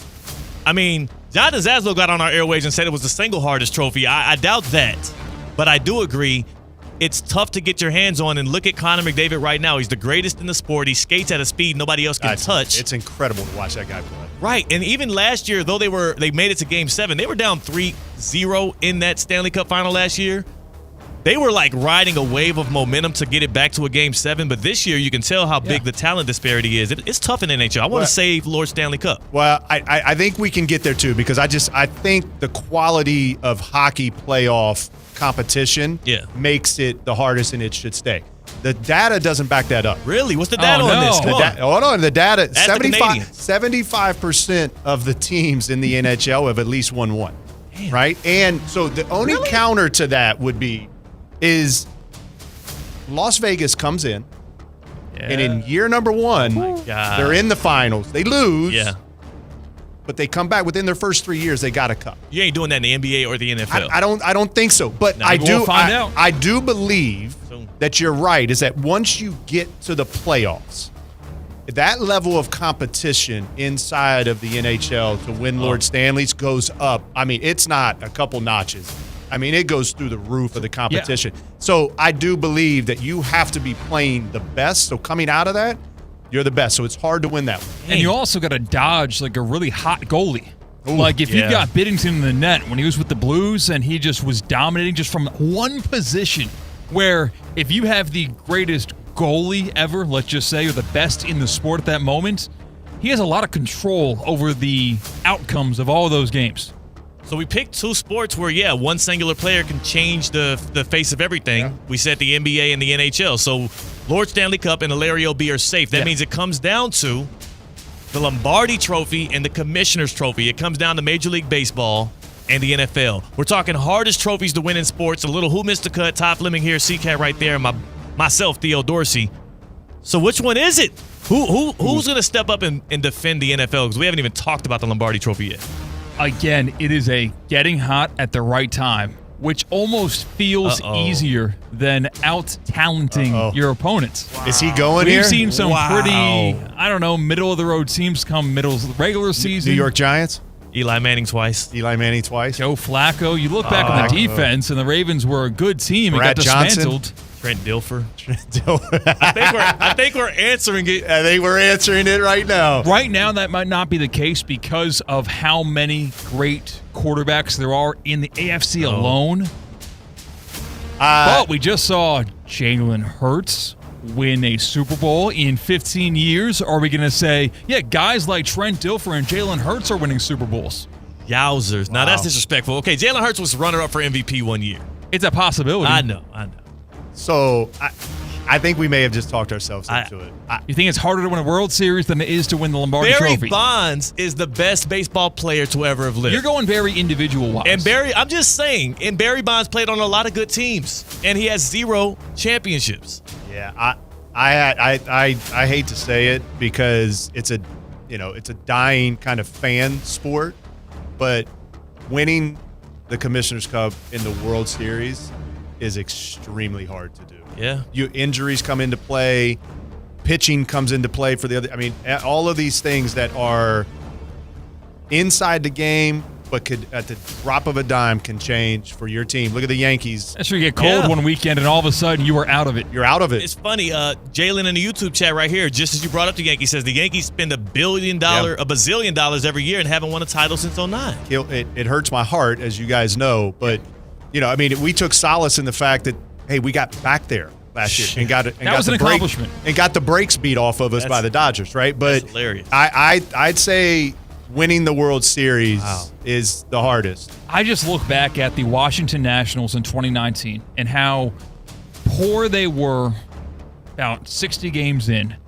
And I think they got hot at the right time. They had a tough road to get there. Say 100 games of being hot is not getting hot. Right. It's 100 games. They still were a wild card team. Had to have an error in right field in the wild card game. Yeah, that's fair. Not to get too in the weeds, but you can get lucky in baseball. You truly can get lucky in baseball and advance past this series when you really shouldn't have. And that's not just injury luck. That is variables of luck. That is not having the amount of sample size that makes an MVP in baseball, that makes a Cy Young in baseball. 162 games boiled down to a wild card series or boiled down to a 5-game series in the first round. 7 games in a World Series and in your league championship series is not enough to truly say you were the better team. I think you can luck your way. I don't into think a World I don't Series. think I've seen C-Cat as passionate as when he broke 100. Right. So this is different. My vote is Major League Baseball. It makes the cut. What about you, C-Cat? You're going for MLB. I think I have to side with you. I guess that means in who missed the cut for the hardest trophy to win in sports? The Lombardi Trophy. In America, because the hardest trophy Right. to win in the world is the World Cup. Yeah, that's only different. 8 nations have ever won it. In the continent of Europe Gotta get and those South bullets. America, the He only, did the research. the only He's gonna- ones to do it. No, I knew that one off the cut. I knew that. I knew that one out of the gate. So you ever study for a test, study for something on a test, and it didn't come up on the damn thing? You're like, hold on a second now.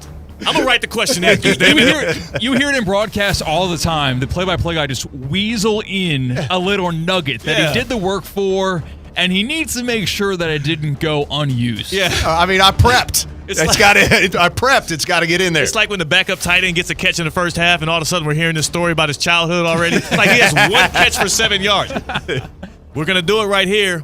The Lombardi Trophy. I'm sorry, but you missed the cut. My goodness. This is not good. It's beyond hard to watch. This is absolutely hard to watch. Todd, C-Cat, I can't believe y'all let me walk into that one. But I guess, what Patrick Mahomes has been doing with the Chiefs, he does make it look easy.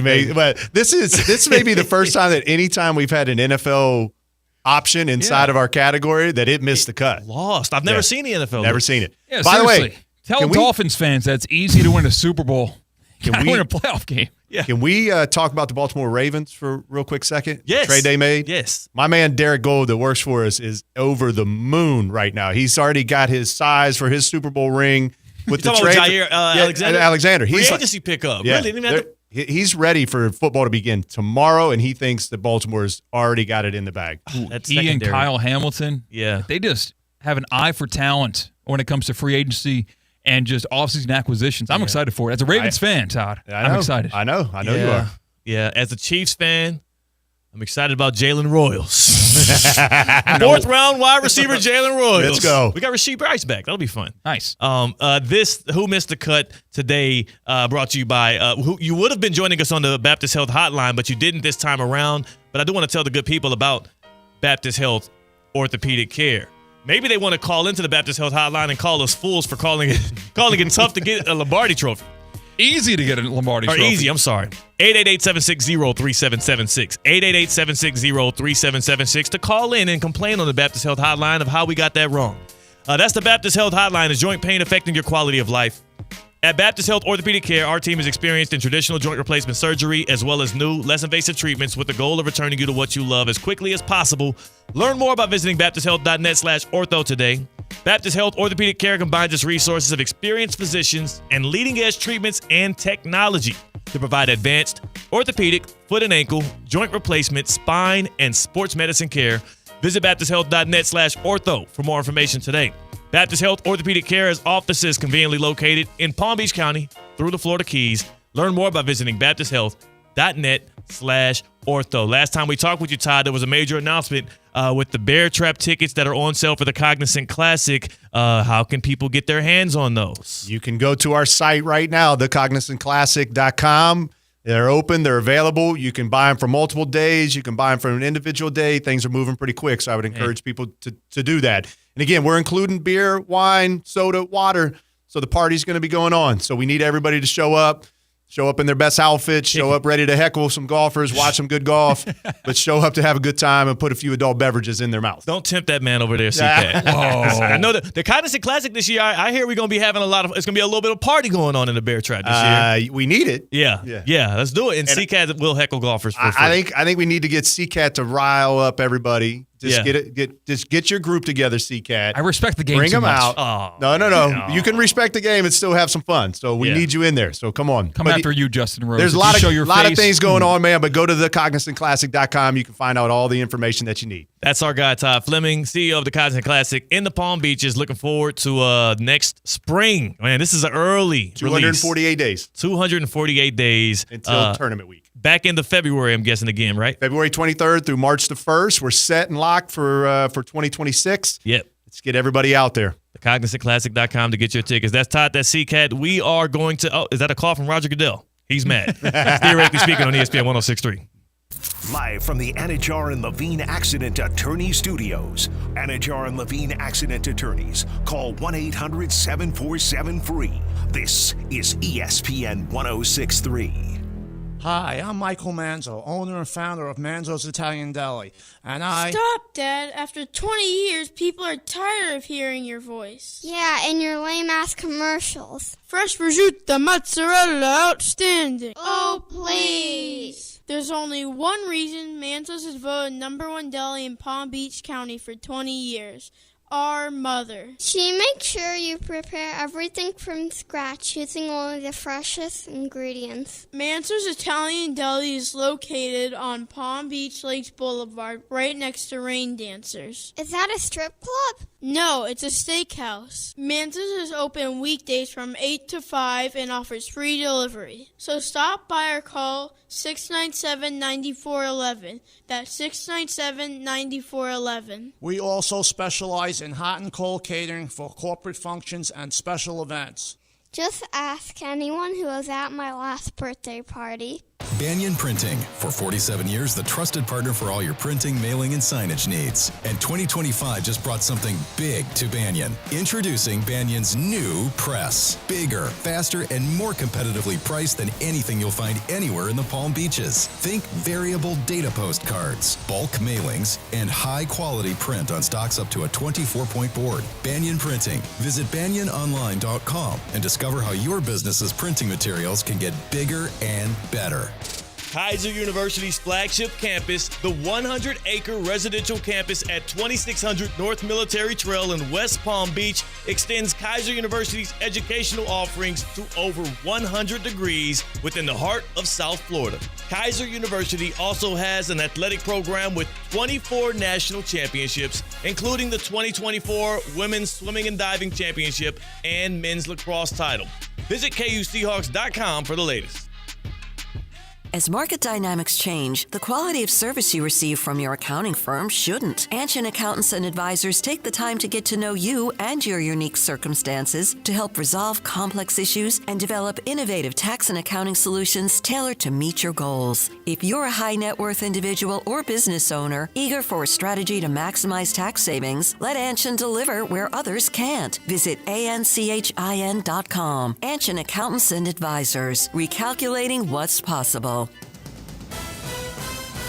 ESPN 1063 is your home for live sports presented by Hard Rock Bet, home of Inter Miami, Miami Heat, and the Miami Dolphins. Catch all the action and the biggest matchups throughout the week right here on ESPN 1063. Hard Rock Bet, it's Florida's official sports book. Try Hard Rock Bet now and receive up to $100 back in bonus bets if your first bet doesn't win. It's offered by the Seminole Tribe of Florida, must be 21 plus and physically present in Florida. Wager terms and conditions apply. Considered by gambling. Call 1-888-ADMITTED. When your team's best players have all been traded and the latest pick is overrated, just raise a glass with a friend or two and tell them more, tell them more, tell them more do. May your team be great and your picks be true, and if it falls apart, you'll know what to do. Just raise a glass with a fan or two and tell them more, tell them more, tell them more do. It's a crazy world, so what do? You tell them more, tell them more, tell them more do. Hey! Tullamore Dew Irish Whiskey, imported by William Grant & Sons, Inc. At St. Lucie Battery and Tire, batteries came before tires. We've been selling and servicing all types of batteries for over 50 years. So when you need a battery for nearly anything, we have it, as well as the fast, professional installation you need. We carry premium batteries for all your needs: automotive, commercial, marine, RV, and specialty. We also offer delivery and on-site installation, serving our customers quality products for over 50 years in the home of honest, reliable service. Go to slbt.com and book your next appointment. Tired of being sidelined by a sports injury? Get back in the game with Baptist Health Orthopedic Care. Whether you're a professional athlete or even a weekend warrior, you can get back to doing what you love with our compassionate orthopedic team.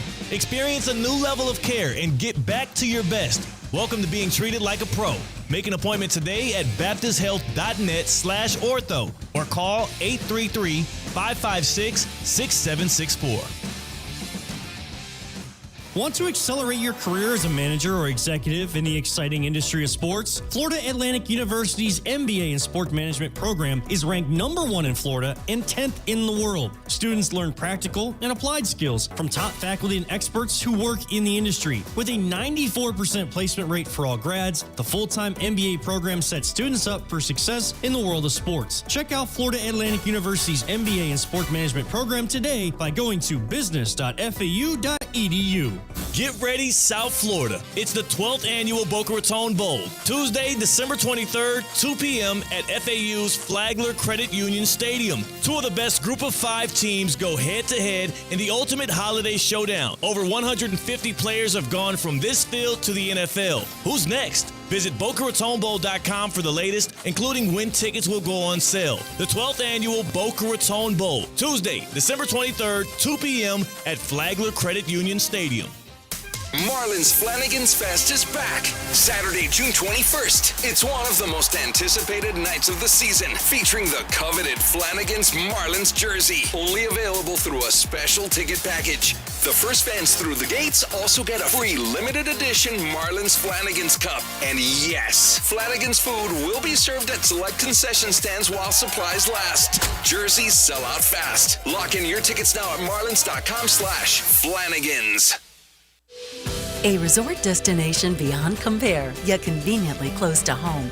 The Breakers Palm Beach offers everything you desire with the service you deserve in a breathtaking oceanfront setting. Immerse yourself in unparalleled seaside glamour and enjoy all the Breakers has to offer as you create lasting memories with those who matter most. The best part, you don't have to travel far to feel worlds away. Visit thebreakers.com or call 1-800-BREAKERS today.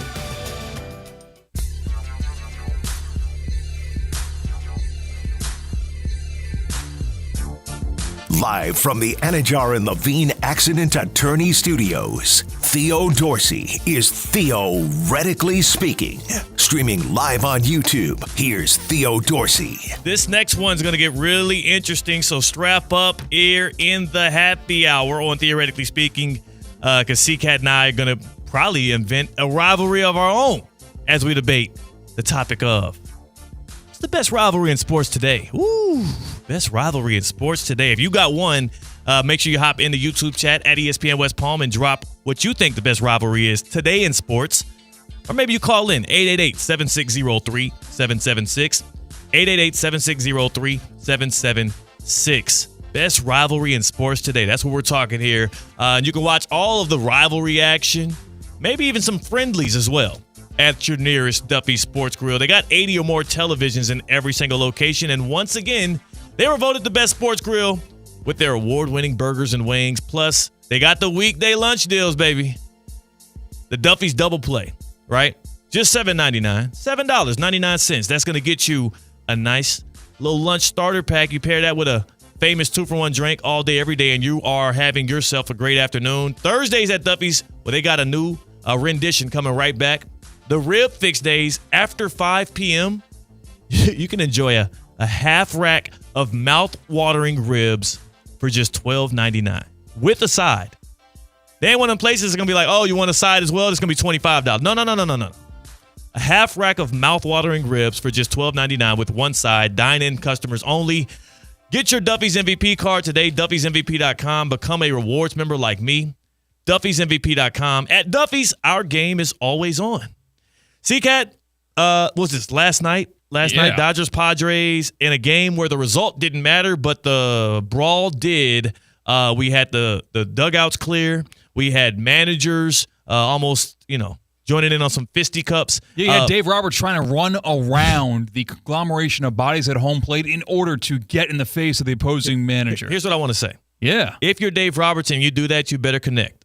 Oh. I don't want you. No. What if you want to be face-to-face? You don't want to fight him, but you want to get in his face. Here's the thing, though. In a confrontation like that, if you're running around several bodies to get face-to-face with somebody, like we're seeing right now on the YouTube stream, at that point, when you get to him, it's got, you know what I'm saying? You got to, you got to finish the deal. Now, I'm not encouraging violence. Violence is never the answer, kids.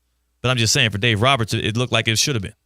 This is what Clinton Yates had to say today on Clinton and Friends when referring to the Dodgers and the Padres. We're in the middle of the best rivalry in sports right now, Devin. It's not just in baseball.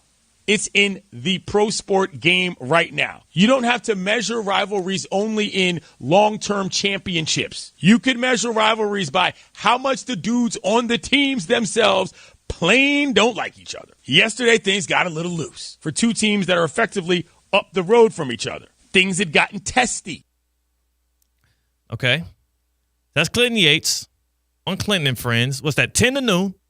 Every single day here on ESPN 106.3, weekdays at the very least, making a bold statement. Greatest rivalry in sports today, Dodgers, Padres. It's not connecting with you?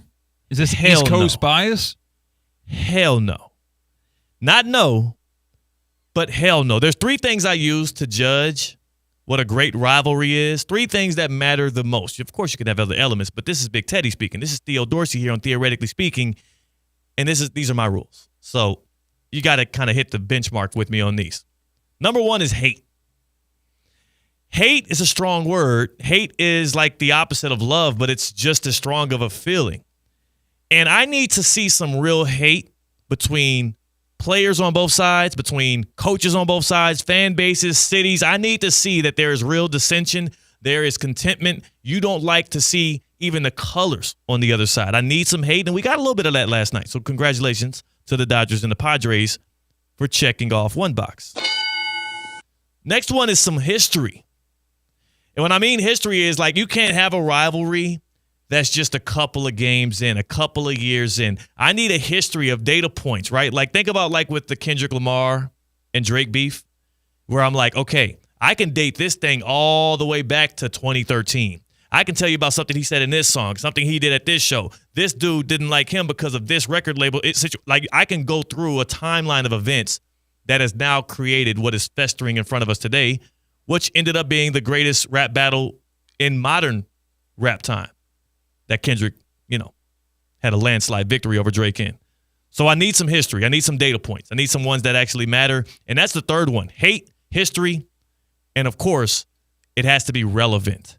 You need relevance. And what does relevance look like? It could look like, hey, both of y'all are championship contenders every year, so when you meet and play, it matters to everybody because it might be a data point that lets us know who's going to be holding up the big trophy at the end of the year.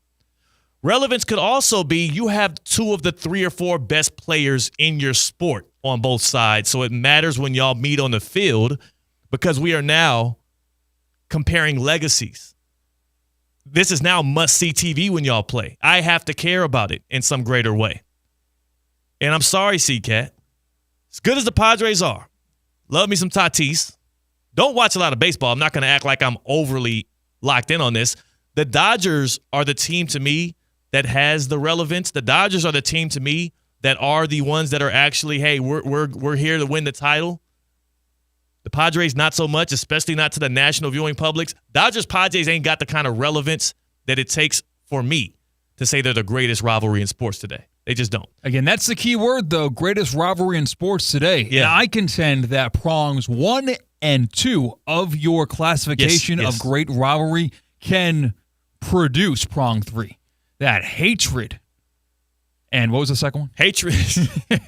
I know I believe history. Hatred and history can become relevant for the third. If there's enough hatred and there's enough history, that becomes automatically relevant, in my opinion. Well, let it take some time then.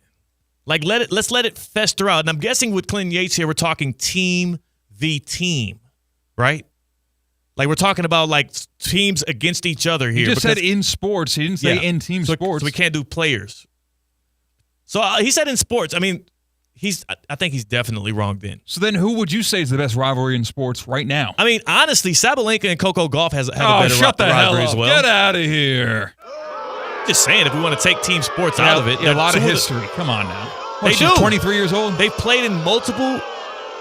Okay, all right. So what's the history between the Padres and the Dodgers? Because they've played in multiple Grand Slam finals already. They have hate between each other by the way that Sabalenka acted after she got her tail whipped in the French Open. She walked and those also comments they played back. 11 times. I would say that the Dodgers-Padres isn't the answer. Okay. But If that's what you're bringing to the I'm just table saying first, bigger, come on. That rivalry is bigger to me than the Padres and the Dodgers. They ever come to blows? blows? That was on every talk show afterwards. After she was hating on her after she got her tail whipped, that was everywhere. How many people are actually talking about Padres Dodgers ahead of time? Nothing else happened over the weekend. That's why it was talked about afterwards. Maybe. I don't know. If it was NBA Finals Game 7, and then on Monday, I don't know if Coco Golfer Sabalenka makes the airwaves on any station across the entire world, let alone country. Padres are 40-34, by the way, right now. I wouldn't say Dodgers-Padres is the best rivalry in sports right now. They're not. But it's not even Coco Golfer Sabalenka. I'm just saying, it's bigger. That's bigger than that. That's bigger than that. I would say right now, Ohio State, Michigan is bigger than the Padres and the Dodgers. That's the answer. Okay. I mean, you have both. You have every prong to a T right now. That was going to be my number one, but I was bringing up we were building to that. Right. That was just an example of something that was greater than that, and then you tried to make it seem like that was going to be my point. Wait, we don't have much time left in the show, so I was kind of worried. Oh, you're right. I'm sorry. It was just me making a greater point, but Ohio State, Michigan is the one, especially in college football, when it comes to the recruiting ranks, and also they've won the last 2 national championships. And Ohio State, though they won their title, they're still sour grapes over the fact that they lost to Michigan. Ooh, that's the answer. Championships, baby. 2 years ago? Yeah. With waving the flag on that was last year. Got a little brawl. That was just last year. Yeah, they got a little fight in.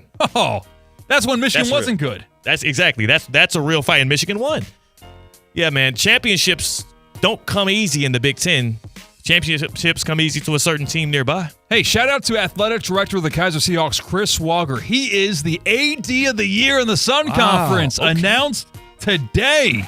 Yeah, Swagger, the man, right down the road. You'll see him next week on Russo and Rizzo. Seahawks are all about championships on the field and in the classroom. 26 national championships, including the men's tennis team capturing their first ever NAIA title. The men's lacrosse team, they captured their third straight red banner this season. Back to back to back, believe it or not. Kaiser also captured its 5th Sun Conference Commissioner's Cup, going to the most successful athletic department in the conference. Get the latest on the championship Kaiser Seahawk athletics programs at KUSeahawks.com. All right, I'm about to go chow on these Delaney's Delights. Go in love, go in peace, go enjoy. Introducing the bold, the powerful, the all-new 2025 Range Rover Sport P530 Dynamic SE. A luxury SUV that commands attention with its refined design, dynamic performance, and cutting-edge technology. Lease the 2025 Range Rover Sport for just $15.29 per month for 36 months. Drive in style, power, and comfort, all for just $15.29 a month. Visit Land Rover Palm Beach today and take the new Range Rover Sport for a spin. Terms and conditions apply. See dealer for details. The weather is heating up and summer is here. Stay cool with